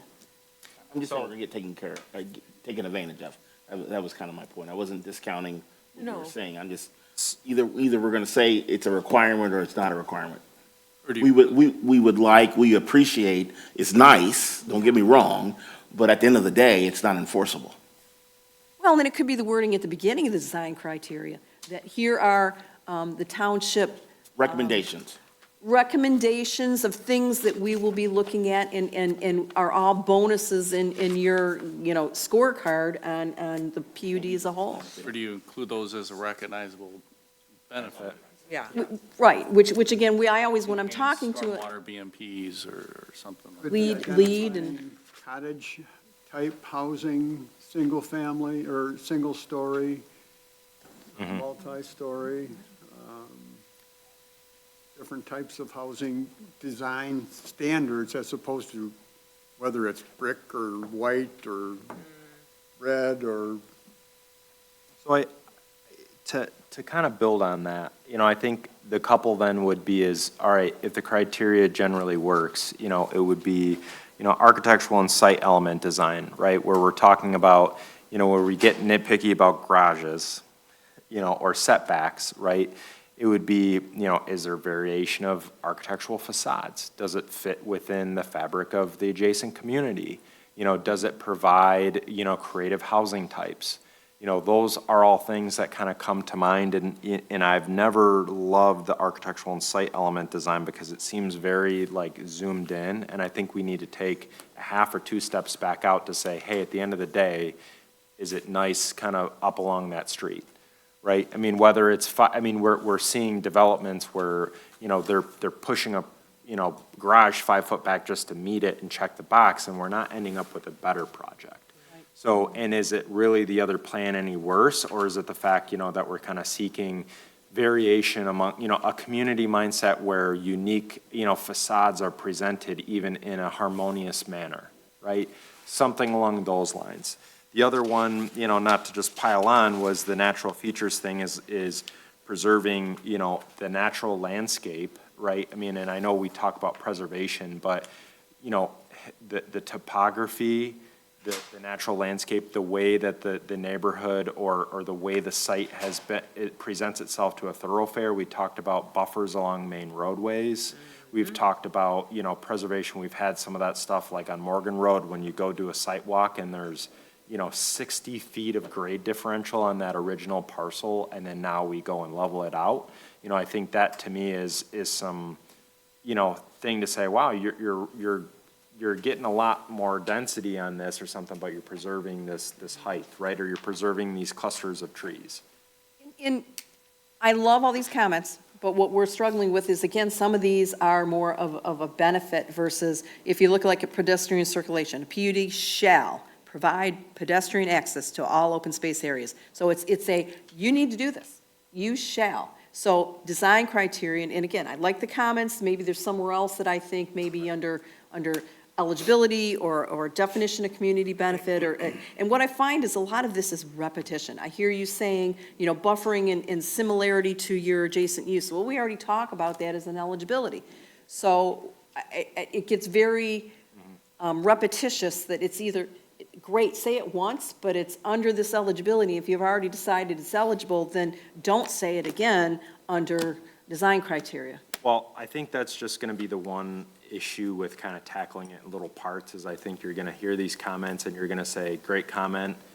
I think that goes elsewhere. Let me circle back. Where do we put it? Because, even in my standpoint, I guess, there's some of it where, especially the two of you kind of getting in the trenches and saying, here's where this best belongs. I think we have some goals in our feedback, and some might just be hey, here's our, better than saying, hey, we need to tackle this section, that line, this, to say, here's some of our goals of the PUD, thing, and I guess that can happen at any point, but maybe in our next discussion point, we can kind of just say, thank you for, let's discuss this, in any other kind of goals, intent of the PUD revision that you want to make sure we meet, and somehow bring that into. Perfect, yeah, because I'll take the minutes, highlight it, and make sure that it's incorporated somewhere.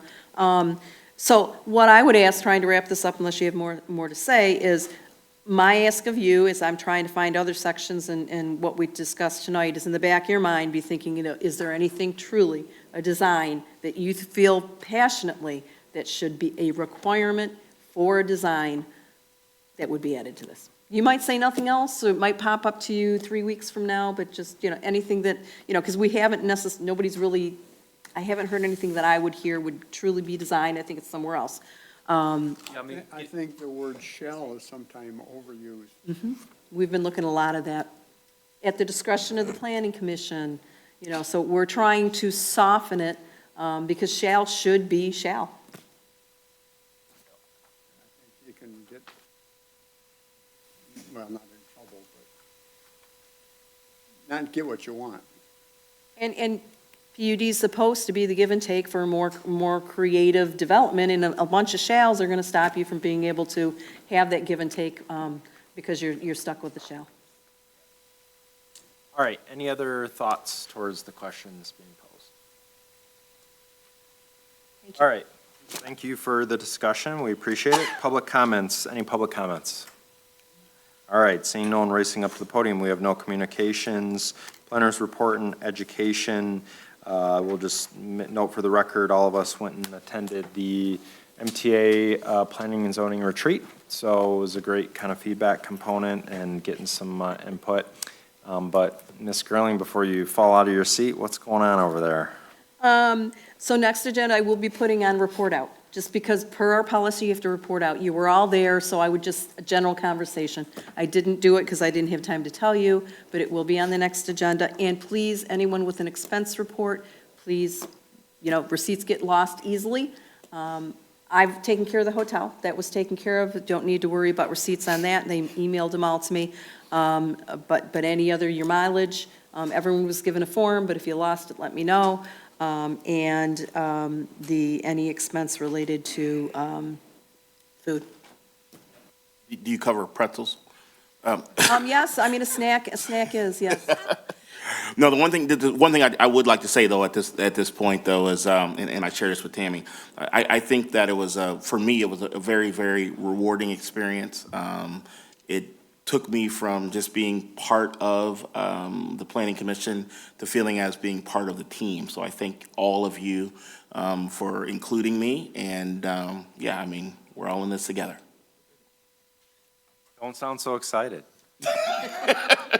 No, and that's, it's a great comment, and obviously we will report out on maybe some topics, but that is the thing is people forget that we are citizens, we are people, we don't always, we get a lot of tough discussions and things, and there's a lot of things that we want to do, but the reality is we're also here to kind of represent the rule book.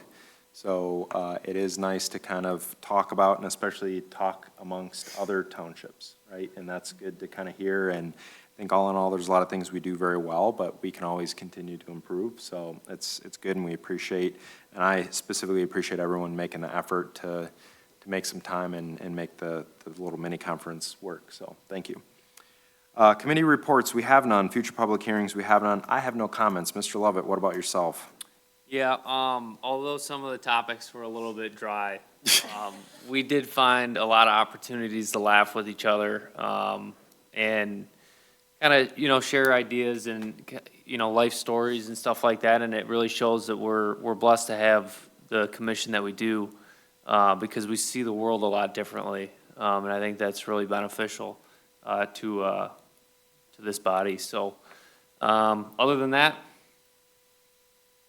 You ready to go home? I'm ready for bed, so. Okay. Mr. Gross? Ms. Urbanowski? I think we nominate the new guy to actually do the report. Okay, all right. I'm just Well, wait a minute, the new guy already was nominated for He's something got a else. couple weeks to think about it. Mr. Walker? How about the library? Hey, how about it? Let's go. Yeah. The holiday basket auction has begun. The silent Oh, auction good to know. started November 1st. Going to run to November 22nd. I was there today to inspect, and it looks really good. We have 55 baskets, lots of stuff. The community has been very generous. And I had an interview with on TV. And I think, is that Becky in the back room there? She helped me the other day with the interview that I gave to hype the auction. So if you want some laughs, go ahead and find that. And I tried not to stutter or use bad words, and I'm not real good at it. Quite the feat. But stop in and bid on a basket. Thank you, Mr. Walker. Mr. Joshua, any I'm all set. comments? I'm all set. All right, I have thank you. something, sorry. Oh, jeez. Sorry, Tammy. thought you were done. It doesn't I say did director comments. send an email, or actually you were sent an email directly. I know I've heard from Mr. Gross, Mr. Lovett, Mr. Reynolds, Mr. Joshua, so I guess that leaves two of you that I put in front of you related to a personal invite to the Parks and Progress event. Mr. Burnett would love to have Planning Commission representation at that. I need to know so that they know whether they need the spots on the bus taken. I do encourage everyone to go. It's looking at, what we do and the progress we've made and everything that goes into that. And, he has some great information he wants to discuss with everyone, and I would encourage you to attend, but I understand if you're already committed, but please let me know. I don't want to overhype, but speculation says this might be the best day of your life. I just want to let you guys in on that secret. Mr. Joshua just wants to know if there's pretzels. All right, I now have 9:53. I'd like to make a motion to adjourn. Do I have support? Support by Mr. Joshua. Any discussion on the motion? Any public discussion on the motion? All those in favor, please say with aye. Aye. All those opposed, motion carries.